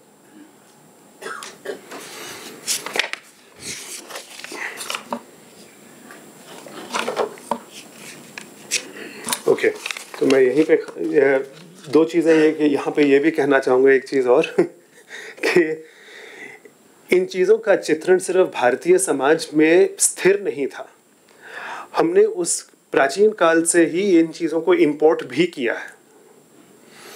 तो गांधार की एक खासियत तो है ही, हमेशा ही गांधार की तुलना की जाती क्योंकि वो एक ऐसा एरिया था जहाँ पर हेलेनिस्टिक सिविलाइजेशन या यवन जाति के जितने लोग हैं वो वहाँ पर आकर बस चुके थे। लेकिन महाराष्ट्र में भी आपको ऐसी चीज़ें मिलती हैं, जैसे रोमन सेक्सुअल सीन्स जितने हैं वो आप हमें महाराष्ट्र में उत्खनन में मिले हैं या दक्षिण भारत के उत्खनन में ये चीज़ें मिलती हैं। जैसे कि अब ये एंड्रोमेडा और पर्सियस का जो सीन है ये हमारी सभ्यता से नहीं है, लेकिन ये इंपोर्ट हो रहा था और ख़ास रखा गया है, कोल्हापुर में मिला है।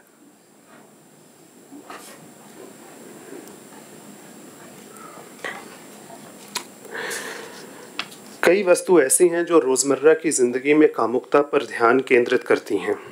सजावटी वस्तुएं, कंघी, आभूषण, भोजन के बारे में या चिकित्सा के बारे में ग्रंथ जो हैं वो इतिहास में हमारे इतिहास में प्राप्त हैं, जिनमें स्पष्ट रूप से बताया गया कि उस समाज में एक साथी को उत्तेजित करना या कामोत्तेजक प्रदान करने के लिए क्या करना चाहिए। ये भी चीज़ें पारंपरिक हैं, ये भी चीज़ें संस्कृति का एक अंश हैं। प्राचीन भारतीय धर्म के दायरे से तो बाहर होंगे ही, लेकिन ये हमारी परंपरा में के अंतर्गत हैं। तो इनका संस्कृति बनाने में जो श्रेय है, मुझे लगता है कि इस संस्कृति की परिभाषा को थोड़ा सा चौड़ा कर इन्हें भी शामिल करें। अगर हम इन्हें भी शामिल करें तो शायद इतनी सेंसरशिप या प्रतिबंधी जो इतनी लगती है वो शायद थोड़ी कम हो सकेगी। Sorry, I tried. आशा करता हूँ कि जितना बोल पाया थोड़ा आप लोग समझ पाए, शायद आई डोंट नो। शुक्रिया, थैंक यू सो मच। तो काफ़ी एक ये भी हमारा टूर भी हो गया, पूरा जो इमेजरीज है और ख़ासकर जो हमारे संस्कृति के इरोटिका इमेजरीज रही है और इस तरह की इमेजरी श्रृंगार कामुकता से जो संबंधित पूरा इमेज रहा है। तो प्रोफेसर नमन आहूजा ने एक बढ़िया एक टूर भी करवाया हमें कि यहाँ जो पूरी संस्कृति है, और जिसके बाद में बात ही शुरू हुई थी अजय की उस व्याख्यान से कि कभी कभी हम जोड़ के देखते हैं कि ये सब की शुरुआत है जो खासकर प्रतिबंधों की शुरुआत हो रही है औपनिवेशिक काल में, और वो शायद जड़ है। एक लेवल पे अगर एक सही भी मान लें तो मुझे भी उस बात से असहमति है कि ये जो बिंदु है कि प्रतिबंध का दौर है, वो जो सारा कुछ है जो गलतियां आ रही है और उसको बुराई ढंग से देखा जाना शुरू हुआ है, वो शायद औपनिवेशिक काल के बाद से हुआ है। तो उसमें बहुत सारी और चीज़ों को देखने की ज़रूरत है जिसमें हमारी असहमति हो सकती है। लेकिन प्रोफेसर नमन आहूजा ने 2-3 बातों का बहुत बढ़िया से यहाँ पर ये किया, विश्लेषण किया।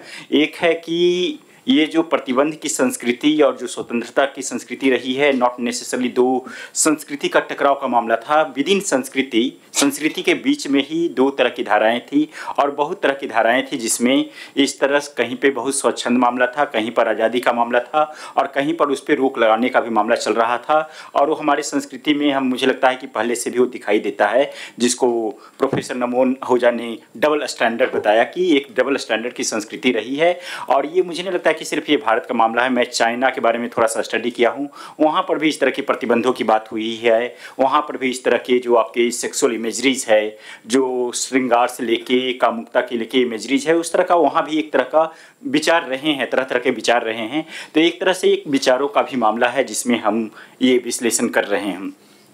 दूसरी बात प्रोफेसर नमन आहूजा ने काफ़ी बढ़िया से बताई, वो उसमें है रिस्पॉन्सिबिलिटी ऑफ आर्टिस्ट, कि इसमें कलाकारों का अपना क्या ये होना चाहिए, भूमिका क्या होनी चाहिए, वो किस लेवल पे जा सकते हैं। लेकिन अब उसको कैसे देखेंगे, क्योंकि इस पे हो सकता है कि हम और भी बात करें कि कलाकार हो सकता है कि कला बना रहा हो, उस समय उसके जेहन में ये बात नहीं हो कि वो जो बना रहा है उसको लोग कैसे विश्लेषण करेंगे। तो हमेशा नहीं होता है कि आप विश्लेषण करके ही कला का निर्माण करते हैं या उसमें भागीदारी लेते हैं, लेकिन जब बन जाए तो क्या आप उस स्थिति में हैं कि उसको डिफेंड कर सकते हैं। और ज़रूरी है कि कलाकार है जो हमेशा उसको मॉरली डिफेंड करे, ये क्या कलाकार का ये होना चाहिए। तो ये सवाल मेरे लिए प्रोफेसर नमन आहूजा से रहेगा ही कि एक कलाकार की भूमिका का जो हम मामला देख रहे हैं वो कहाँ तक कलाकार है जो अपनी भूमिका निभा सकता है, जब कलाकार को खुद ही पता नहीं हो कि उसकी भागीदारी वहाँ पर कहाँ तक है।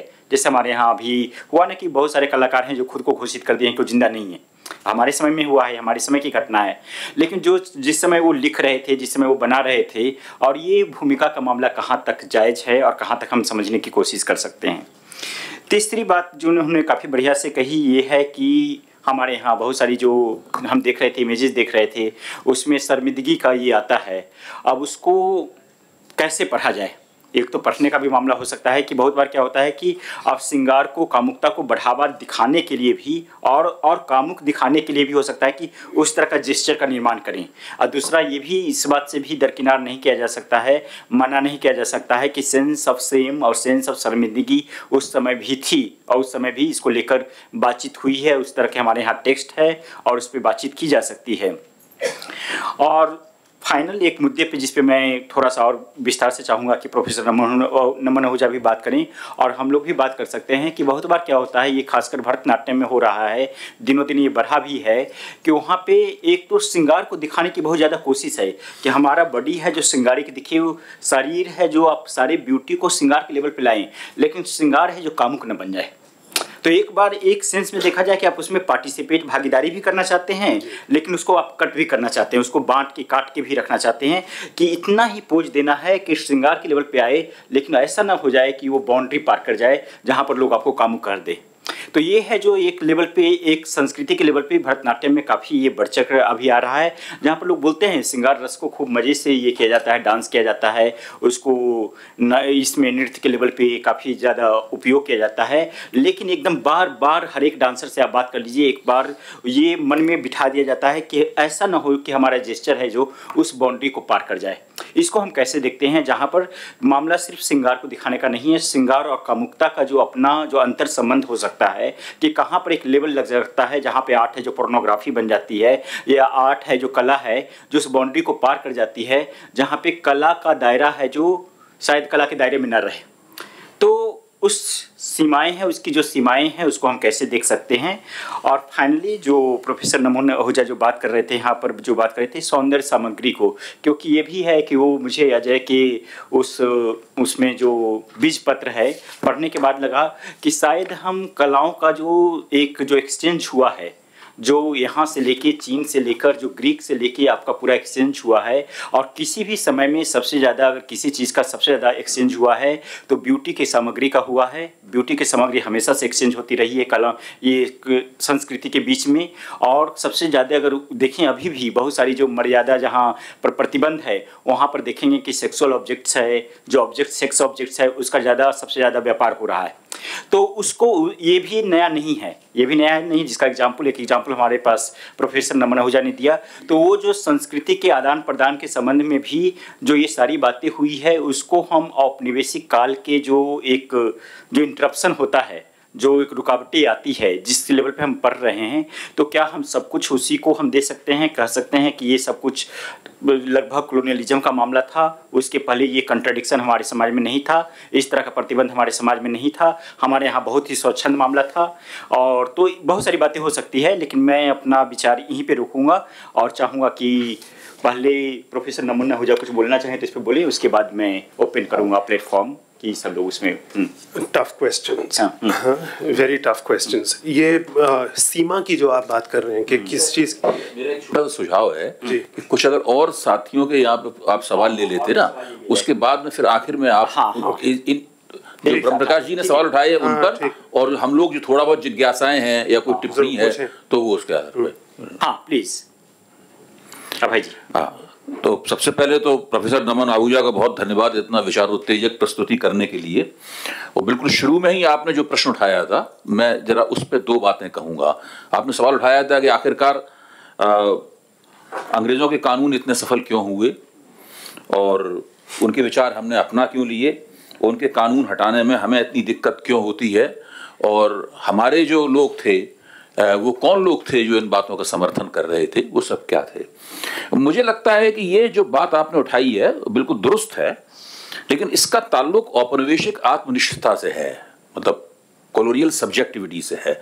यूरोपियन कॉलोनियलिज्म की एक खास बात थी जो कि उसके अलावा दूसरे किस्म के जो इंपीरियलिज्म थे, दूसरे किस्म के साम्राज्यवाद जो थे, विदेशी आते थे, आक्रमण करते थे, तो वो लोग आत्मनिष्ठताएं पैदा करने में, सब्जेक्टिविटीज पैदा करने की टेक्नोलॉजी उन्होंने कोई ऐसी खास विकसित नहीं की थी, ना उनके एजेंडे पे थी। ऐसा ऐतिहासिक अध्ययन से नहीं पता चलता कि मुगलों के एजेंडे पे ऐसा था, या मान लीजिए मंचुओं ने जब चीन पे आक्रमण किया तो उनके और चीन पे कब्जा किया, 600-700 साल तक वहाँ रहे, तो उनके ऊपर ऐसा नहीं था। लेकिन जब यूरोपियंस आए, जब ओरिएंट में आए और दूसरी जगहों पे आए, तो उनके पास उन्होंने जो किया उससे सब्जेक्टिविटीज पैदा हुई, और उन्होंने जानबूझ के योजना पूर्वक इस काम को किया, सांस्कृतिक परिवर्तन के जरिए किया। में भी तो आपके हर कम्युनिटी के लिए अलग अलग है ना, सब्जेक्टिव लॉज हैं। हाँ, लॉज यूनिवर्सल सिविल कोड तो है नहीं वहाँ पर भी। हाँ, एक मिनट, तो मैं अपनी बात कह लूँ पूरी। हाँ, तो मेरा कहना है कि वो जो सब्जेक्टिविटीज पैदा हुई, और उसके लिए उन्होंने कानून का भी सहारा लिया, बौद्धिकता का सहारा लिया, अनुवादों का सहारा लिया, नई परंपराएं बनाई, पुरानी परंपराओं की पुनर्रचना की, चाहे बौद्ध परंपरा हो चाहे हिंदू परंपरा हो, और लंबे अरसे तक वो मानते थे कि अगर हम जल्दी चले गए तो हम वो सब्जेक्टिविटीज पैदा नहीं कर पाएंगे। चार्ल्स ट्रेवेलियन ने अपनी किताब में साफ तौर पर कहा है कि अगर हम जल्दी यहाँ से हटा दिए गए तो हम वो काम नहीं कर पाएंगे इस मकसद के लिए हम आए थे, हमें 150-200 साल का समय चाहिए। वो कहते हैं बिल्कुल 1838 में ये बात कह रहे हैं कि हमें 150-200 साल का समय चाहिए, और उन्हें हिंदुस्तान में 190 साल का समय मिला, और दूसरी जगहों पे शायद को उससे ज़्यादा भी समय मिला, मतलब वो दूसरे उपनिवेशवादियों को और भी ज़्यादा समय मिला। तो मुझे लगता है कि, और दूसरा एक मैं सुदीप कविराज की बात का उल्लेख करूँगा, जहाँ पर वो कहते हैं कि जो संस्कृत का जो ज्ञान था, संस्कृत ज्ञान परंपरा थी, उस ज्ञान परंपरा को राज्य की ताकत के आधार पर, किसी बौद्धिक संहिता, किसी इंटेलेक्चुअल प्रोटोकॉल के आधार पर नहीं, राज्य की ताकत के आधार पर उसको अवैध, अनुपयोगी, बेकार और अतीत के खाने में बंद कर दो, उसकी अब कोई जरूरत नहीं है। तो भारतीय समाज जो था अपनी इस परंपरा से पूरी तरीके से ऐतिहासिक संयोगवश और दुर्योगवश पूरी तरीके से कट गया, और लंबे अरसे तक कटा रहा। 190 साल तक अंग्रेजों के जमाने में कटा रहा, 70 साल वो हो गए, तो कम 250 साल तो हो गए हम लोगों को उससे कटे हुए। तो उसमें जो नया जो कॉलोनियल एलीट पैदा हुआ, ये कॉलोनियल एलीट पूरी तरीके से औपनिवेशिक मानस से ग्रस्त था। इसको रणजीत गुहा ने कहा है कि English education was the spiritual operation on the native mind, या सैयद फरीद अल्ताफ ने कहा है कैप्टिव माइंड। इस तरह का आपको बहुत सारा आपको मिलता है। तो मुझे लगता है कि वहां जाके अगर हम देखेंगे तो हमारी ज्यादा समझ में आएगा कि हमने अंग्रेजों की बात मान क्यों ली, हम उनकी बात का प्रतिरोध क्यों नहीं, प्रतिरोध किया भी, लेकिन हमारा प्रतिरोध इतना क्षीण क्यों साबित हुआ। संस्कृति के क्षेत्र में, राजनीति के क्षेत्र में तो हम कामयाब रहे, उनसे हमने अपनी संप्रभुता वापस छीन ली, वो क्यों हुआ। मेरा निवेदन बस यही है।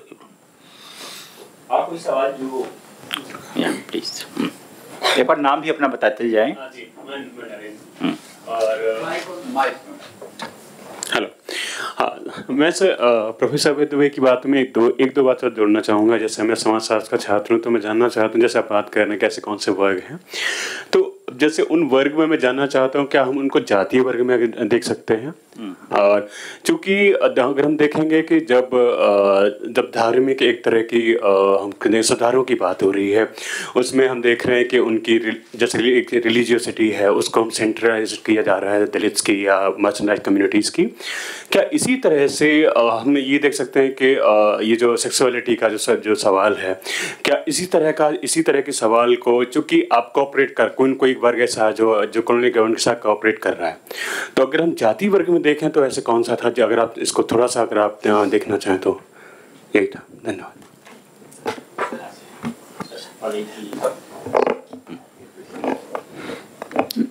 जी, मेरा नाम विजय झा है, देसी का अभिलेख से जुड़ा हुआ हूँ। Thank you. एक सवाल तो सेंसर को लेके है कि सेंसर का मीडियम से क्या संबंध है। जैसे प्रिंट कल्चर आता है तो क्या उससे सेंसरशिप की धारणा बदलती है या नहीं बदलती है, मतलब मैसेज का फॉर्म बदलता है कि नहीं। एक तो ये था।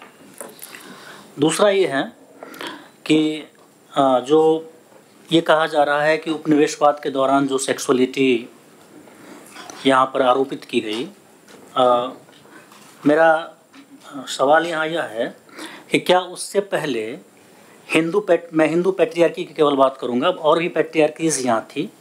हिंदू पैट्रियार्की में या कास्ट पैट्रियार्की जिसे कह सकते हैं, उसमें सबसे ऊपरी तबका जो हुआ करता था, वहाँ जो बंदिशें थीं, वहाँ जो सेक्सुअलिटी की अवधारणाएं थीं, क्या वह विक्टोरियल सेक्सुअलिटी से मेल खाती थी? मुझे लगता है कि कुछ न कुछ साम्यताएं थीं, और इसीलिए यहाँ के जो अभिजन थे, जो मिडिल क्लास था, उसको शायद सहजता से स्वीकार भी कर रहा था। बस ये दो चीज़ें। Thank you. Please. Good afternoon, sir. This is Dr. Pallav Pathak. It's kind of hard to frame a question when it comes to asking to someone who is dealing with art.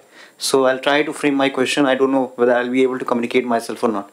First of all, I want to know, did colonialism also lead to enforcing of the kind of sensibility that one should feel or have, and the kind of insecurity that one must feel at the individual level? Did it have some kind of impediment on that? Number one. Number two, you showed one of the pictures about Krishna and Radha. When Krishna left, as we have seen in the mythological serials and all those, didn't Krishna leave Vrindavan at an age when he was adolescent and not adult? Number one. Number two question that I want to ask. How is that related? So how that is related to? Yeah, I'm coming to that. जब एक art बनाया जाता है, मैं art पढ़ना नहीं जानता sir, visual arts में मैं स्टूडेंट नहीं रहा हूँ। आर्ट जब बनता है, क्या वो अपने आप में एक टाइम फ्रेम होता है, और is it dynamic in nature? Isn't the attainment of something which is unexpressed as an audience as well as an artist the final state of any artist, or final state to be achieved by any artist? Like, you leave something, right? You don't actually capture any moment. You leave it in a flow. There should be a flow in an art, because if you express everything, then there is nothing that has been expressed, as I perceive. एक और बात थी क्या, this is the last point. एक imaginative part किसी भी art का हमारे टेक्स्ट को या फैक्ट्स को अगर ट्वीक ना करने लग जाए या उसे इन्फ्लुएंस ना करने लग जाए, क्या ये सेंसरशिप के पीछे एक रीजन नहीं हो सकता?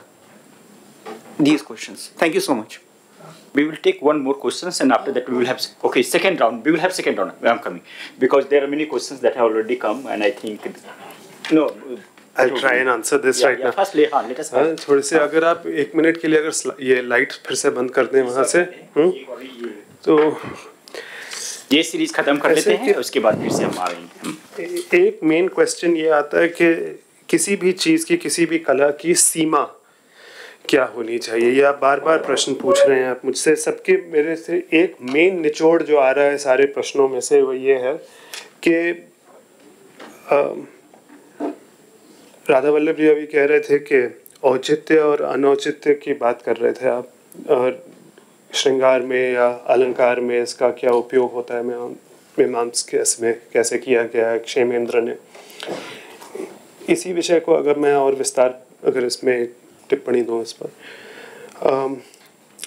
मनोवैज्ञानिकों का मानना है, साइकोसेक्सुअल रिलेशंस जो स्टडी करते हैं, जो साइकोलॉजिस्ट्स हैं जो खास करके सेक्स पर काम करते हैं, उनका ये मानना है कि किसी भी रियलिटी में सेक्स को की उत्तेजना के लिए एक किस्म का कि जो हम लोग अंग्रेजी में अदरिंग कहते हैं उसका होना आवश्यक है, एक डिबेसमेंट का होना आवश्यक होता है। और उस डिबेसमेंट को अगर वो चीज़ अगर वो अदरिंग सोसाइटी में कम हो जाए और अगर वो ख़त्म हो जाए तो आपको इरोटिक फीलिंग उत्पन्न करने के लिए वो अदरिंग कहीं और ढूंढनी पड़ेगी। वो चीज़ जो शायद एक्सेप्टेबल रहती होगी, जो आपको सामाजिक रूप से which you think is fair और justice, is not necessarily erotic. Eroticism in a human being is tied up with the sensation of something which is censored, which is something which is not allowed, which is transgressive, where you're breaking a boundary. The artist and the writer's responsibility is how beautifully he can pressurize that membrane, that boundary, without, as you were saying, crossing that boundary. How beautifully can that membrane be pushed?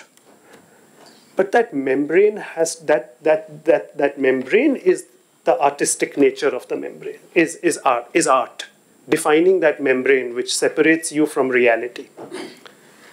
Because in reality, now this is 2nd century, कामुकता की बात हो रही। अब इसमें आपको क्या दिख रहा है? वॉयरिज्म है एक किस्म का, आत्ममुग्धता है, सेल्फ ऑब्सेशन है एक किस्म का।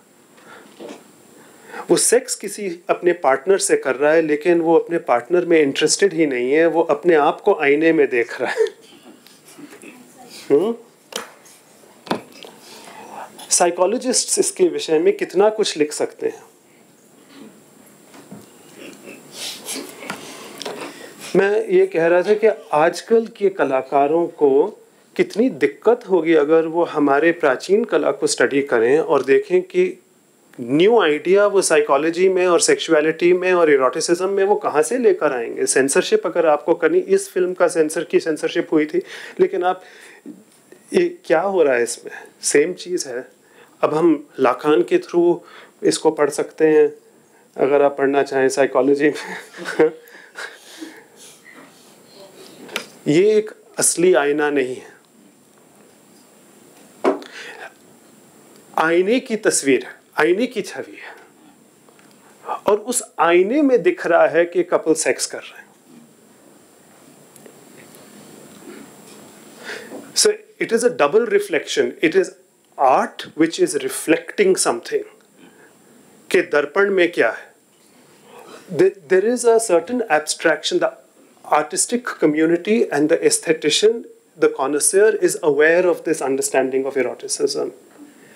It was not so small that we are discussing it with reality like this with these questions. तो ये जो सीमा की बात है, ये बहुत important question है और ये बदलता रह, ये सीमा बदलती रहती है। आप पेट्रियार्की का प्रश्न पूछ रहे थे, उस विषय में भी मैं कई स्लाइड्स लाया था, दिखा नहीं पाया, तो शायद अब मौका है। अच्छा है कि मैं ले आया था, तैयारी तो मैं करके आया था लेकिन वो टाइम कम पड़ गया स्लाइड दिखाने के लिए। लेकिन बिल्कुल सही प्रश्न है आपका, क्योंकि there is patriarchal tendency and वो पेट्रियार्की किस किस्म की है। प्रश्न ये पूछना चाहिए कि लोग खजुराहो जाते हैं, मूर्तियों को देखते हैं, कहते हैं देखिए हमारी सोसाइटी कितनी लिबरल थी।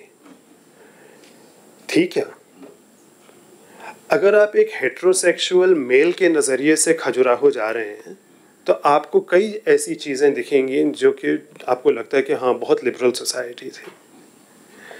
आप एक हेट्रोसेक्सुअल वुमन के तो नज़रिए से तो देखें एक बार, और जाएं उसी खजुराहो के मंदिर में और एक नारी की दृष्टिकोण से की दृष्टि से आप वहाँ वो उसे वैसे देखने की कोशिश करें तो आपको कौन से बॉडी बिल्डर दिख रहे हैं वहाँ पर, कौन से आपको ऐसे कौन से स्पोर्ट्समैन या खूबसूरत मर्दों के आपको तस्वीरें, छवियां आपको वहाँ पे कहाँ दिख रही हैं? पूजने के लिए आपको देवता मिलते हैं और आपको ये दिखाया जाता है कि वो एक मर्द कितनी नारियों को कंट्रोल कर सकता है हर एक सीन में। तो इसमें फीमेल डिजायर के तौर पर क्या है खजुराहो में? ये प्रश्न तो बहुत कम लोग पूछते हैं खजुराहो से।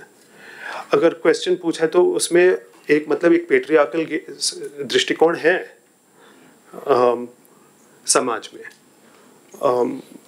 ऐसे ही आप हर एक काल में आप कुछ ना कुछ, आपने कहा मैं हर एक का मैं आपको वर्णन नहीं दूंगा और ना इतना समय है, लेकिन मैं लाया तो था काफ़ी सारी स्लाइड्स इन सब चीज़ों के, लेकिन पहुंचना वहाँ तक था शायद मुश्किल है। What was the other question? दूसरा सेट लेंगे या you still have some process? हाँ, तो जाति हो, जेंडर हो या क्लास हो, इसके जो अदरिंग की जो बात है वो हमेशा ही रहेगी इरोटिसिज्म में, और इरोटिक लिटरेचर के थ्रू आप उसे अच्छी तरह स्टडी कर पाएंगे हमेशा। कि समाज में you can use the erotic literature for sociological history.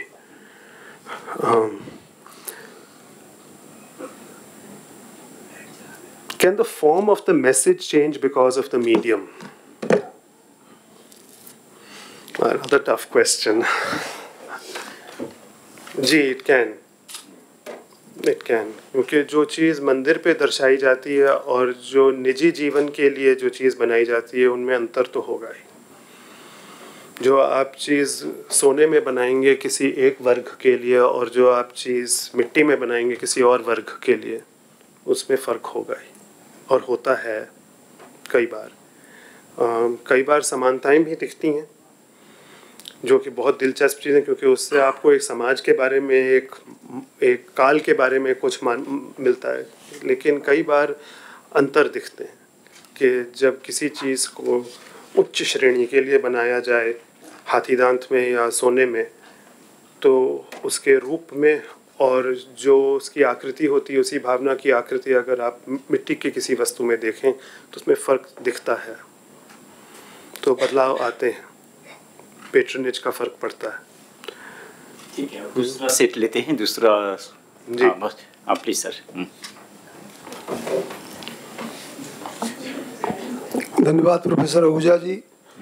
मुझे आपकी बात बहुत अच्छी लगी कि दोनों तरह की चीज़ें रही हैं, संयम की भी परंपरा रही है, उन्मुक्तता की भी परंपरा रही है, एक ही बात नहीं रही है, जैसा कि जो है कहा कई बार प्रदर्शित किया जाता है।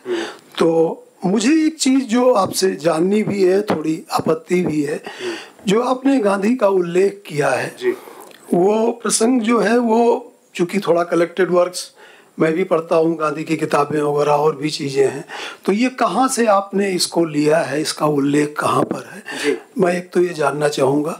दूसरी बात ये है कि चूँकि गांधी जो है अपने जो उनका यौन जीवन है उसके बारे में बात करने को लेकर के बहुत संकोची नहीं है, बहुत वो छुपाते नहीं हैं, क्योंकि मैं एक्सपेरिमेंट विद ट्रुथ में भी पिता का निधन हो रहा है और वो पत्नी के साथ जो है वो हैं और इस बात का वो उल्लेख करते हैं।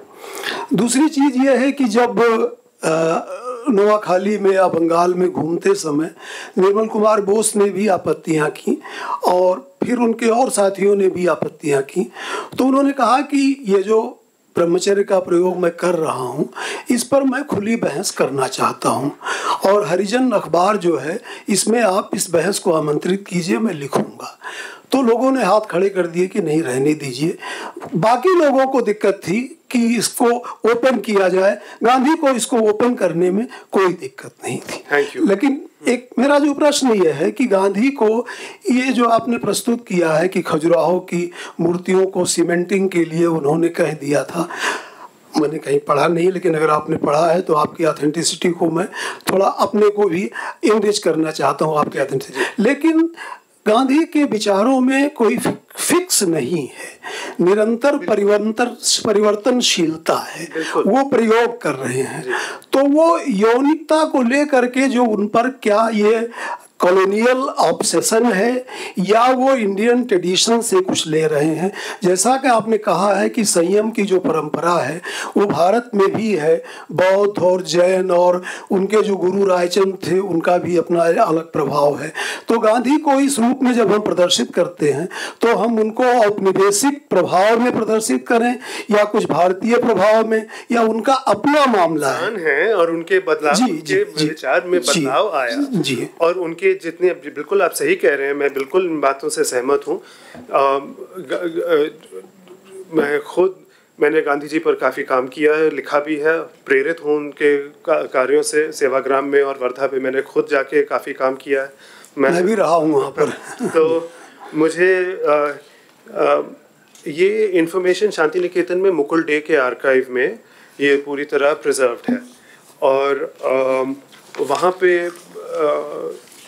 ये एक बार मैंने किसी अखबार में, मिंट में इस बात को छापा था, तो संपादक के पास 3-4 चिट्ठियाँ आईं और ये प्रश्न पूछा उन्होंने कि ये सोर्स क्या है, क्योंकि गांधी के कलेक्टेड वर्क्स, जैसे आप कह रहे हैं, कलेक्टेड वर्क्स में और experiments of truth with truth में ये बातें नहीं हैं। एक्सपेरिमेंट ऑफ ट्रूथ तो बहुत पहले तक है। तो ये सब चीज़ें कहाँ से आई, ये सोर्स कहाँ पर है, तो ये इंफॉर्मेशन है, पूरी तरह रिकॉर्डेड है शांति निकेतन में। और क्योंकि खजुराहो कभी गए नहीं थे शायद वो, ये मैं नहीं जानता, ये मैं नहीं जानता हूँ। तो ये किसी मंदिर में जाते भी नहीं। और भी सवाल है, बहुत सारे सवाल हैं, तो सॉरी इधर से लेते हैं। रुक्मिणी। शुक्रिया नमन जी आपका लेक्चर का। एक सवाल या शायद निवेदन ही विच इज़ कनेक्टेड टू आपका जो when you started the lecture and the questions that you asked कि colonial laws इतने successful क्यों हैं, कौन सपोर्ट किए थे, तो I was actually going back and thinking कि मृणालिनी सिन्हा या लता मनी या विगीता के लेख अगर हम पढ़ते हैं तो उनमें actually it is quite clear कि कास्ट बेस्ड पेट्रियार्कल एक जो वर्ग है और कॉलोनियल जो लीडर्स या माइंडसेट जो है उनका एक मेल बंधन is quite clearly written in all of this. And in fact जो सती अबॉलिशन एक्ट के अगर डिटेल्स में हम जाते हैं तो राम मोहन रॉय और बेंटिंग का कॉन्वर्सेशंस और उनका जो coming together, that is also something which is quite clearly documented.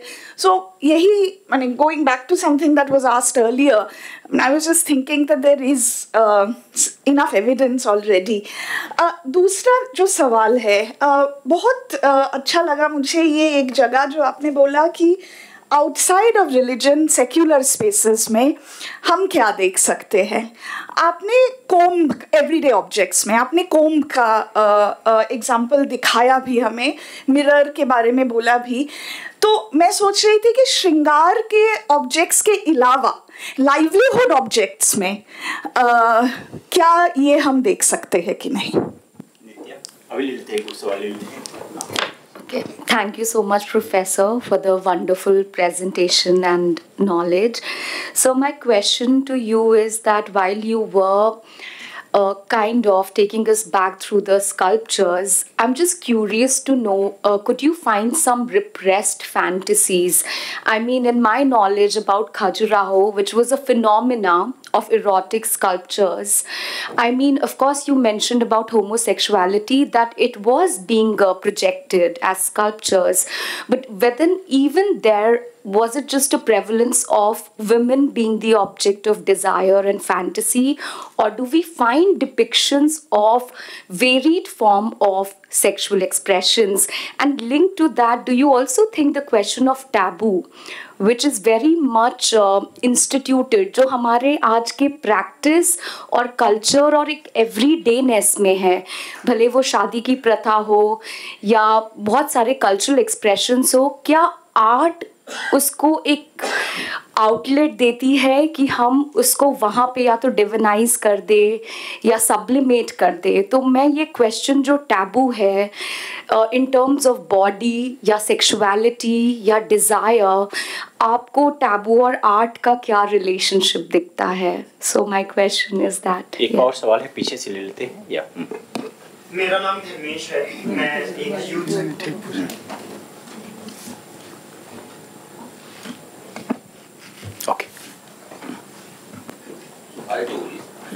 मेरा नाम धर्मेश है, मैं एक यूथ फेलोशिप चलाता हूँ। सो आई वांटेड टू अंडरस्टैंड कि हमारा जो मिथोलॉजिकल एस्पेक्ट है उसमें जब भी क्वियरनेस का बात होता है तो वो एक कर्स या एबरेशन के तौर पे बात होता है, चाहे वो बृहन्नला का हो, शिखंडी का हो, बुद्ध का हो, अर्जुन का हो।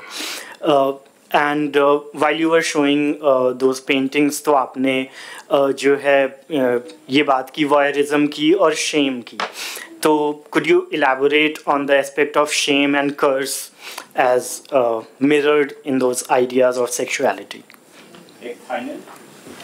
Yeah, so please go ahead.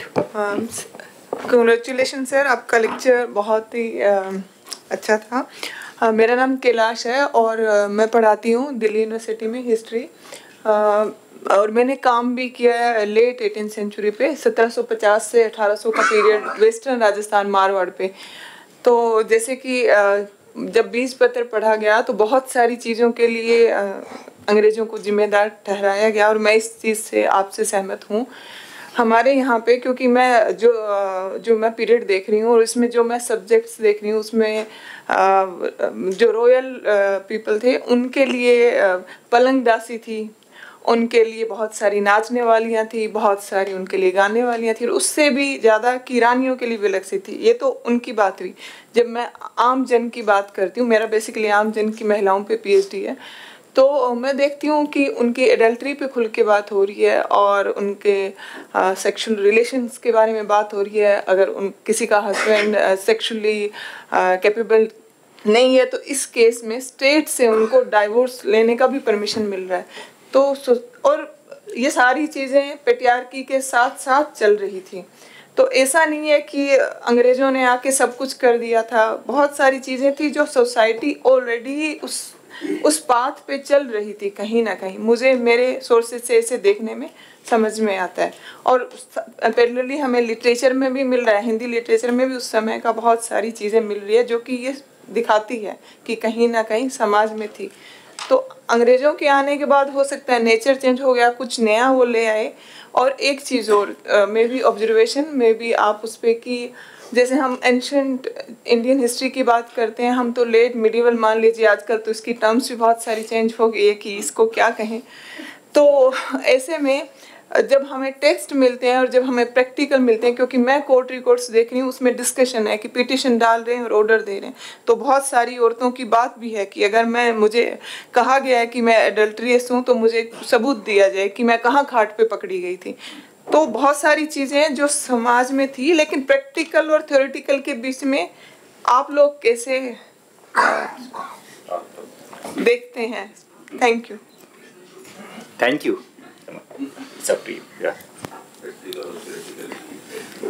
तो ये प्रश्न जो है मैं इसके बारे में मैं कह चुका हूँ कि कला का क्या काम है, क्या वो सत्य को, क्या वो डॉक्यूमेंट्री प्रूफ है, क्या ये फोटोग्राफिक डॉक्यूमेंट्री प्रूफ हम दिखा रहे हैं या काल्पनिक किसी चीज़ को दिखाया जा रहा है। तो आप कल्पना को कैसे जज करेंगे, किसी की कल्पना कहाँ से, आर्ट के क्या रूल्स हैं, ये हमें सोचना पड़ेगा इस मामले में। तो ये एक तो मुद्दा अलग है। सारे श्रृंगार की वस्तुएं जी हैं, कलात्मक हैं, खूबसूरत चीज़ें हैं, और इनका अब कुछ ऐसी चीज़ें भी हैं लेकिन जिसे हम तावीज़ के रूप में पढ़ सकते हैं। सो आप जो जी वो भी हैं। तो जैसे कि तावीज़ों की अगर बात की जाए तो कई हैं, मैं लाया भी था कुछ। एक महिला को भेड़ के साथ या एक महिला को किसी शेर के साथ दिखाया जाता है। गौर से देखेंगे वो असली शेर नहीं है, उसकी पूंछ जो है वो turns into leaves and flowers and turns into plants. So there's something unnatural, something talismanic. So there is something happening. Can it be a curse? Somebody asked.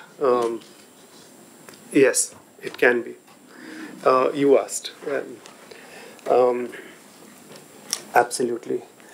Erotic scenes are put on top of tablets. तो अगर कोई दान पत्र होता है तो उस पर एक इरोटिक सीन दिखाया जाता है कि कोई महिला किसी भेड़ या शेर के साथ या बकरे के साथ उनको वहाँ पे या घोड़े के साथ उनको दिखा दिया जाता है कि अगर हमारे दिए हुए दान पर किसी ने अगर कोई अत्याचार हो तो उसकी माँ को ऐसे हो. It's a curse that is put. It's a abuse that is a visual abuse, a talisman which is a visual curse which is put, which shows. So the depiction of sex is not only for arousal or for art. It can also be for other purposes and used in other contexts. So we can't combine everything when we are discussing this subject. There is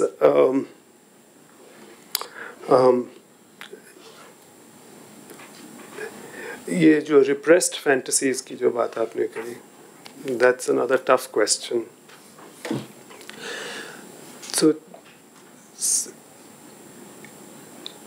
psychologically the question is that of course there are whatever is a repressed matter will become attractive.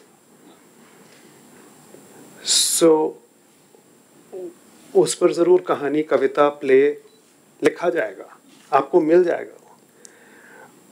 Now when that play becomes common, फिर वो आम बात बन जाती है. It's no longer repressed.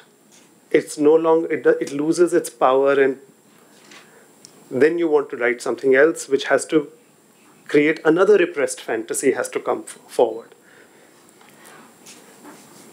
So the study of literature and art will always take you towards what are the repressed fantasies of each age, not just what was acceptable in each age.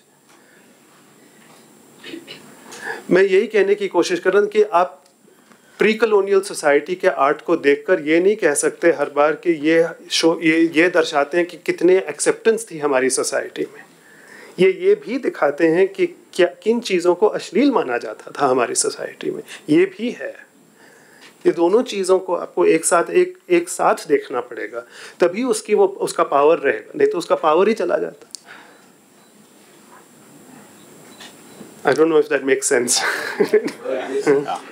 यहीं पे रोकना होगा. Thank you professor Naman Ahuja, and thank you so much for also giving me this opportunity. मुझे भी आपने अवसर दिया ये अध्यक्षता करने का. तो काफ़ी सारी बातचीत हुई और बातचीत तो अभी शुरू हुई है, तो बातचीत और होगी. तो अभी हम शायद लंच के लिए ब्रेक करते हैं. अब हम लोग दोपहर के भोजन पे चलेंगे और उसके बाद में करीब 3 बजे के आसपास फिर लौटेंगे इसी गोष्ठी कक्ष में आगे की बातचीत करने के लिए.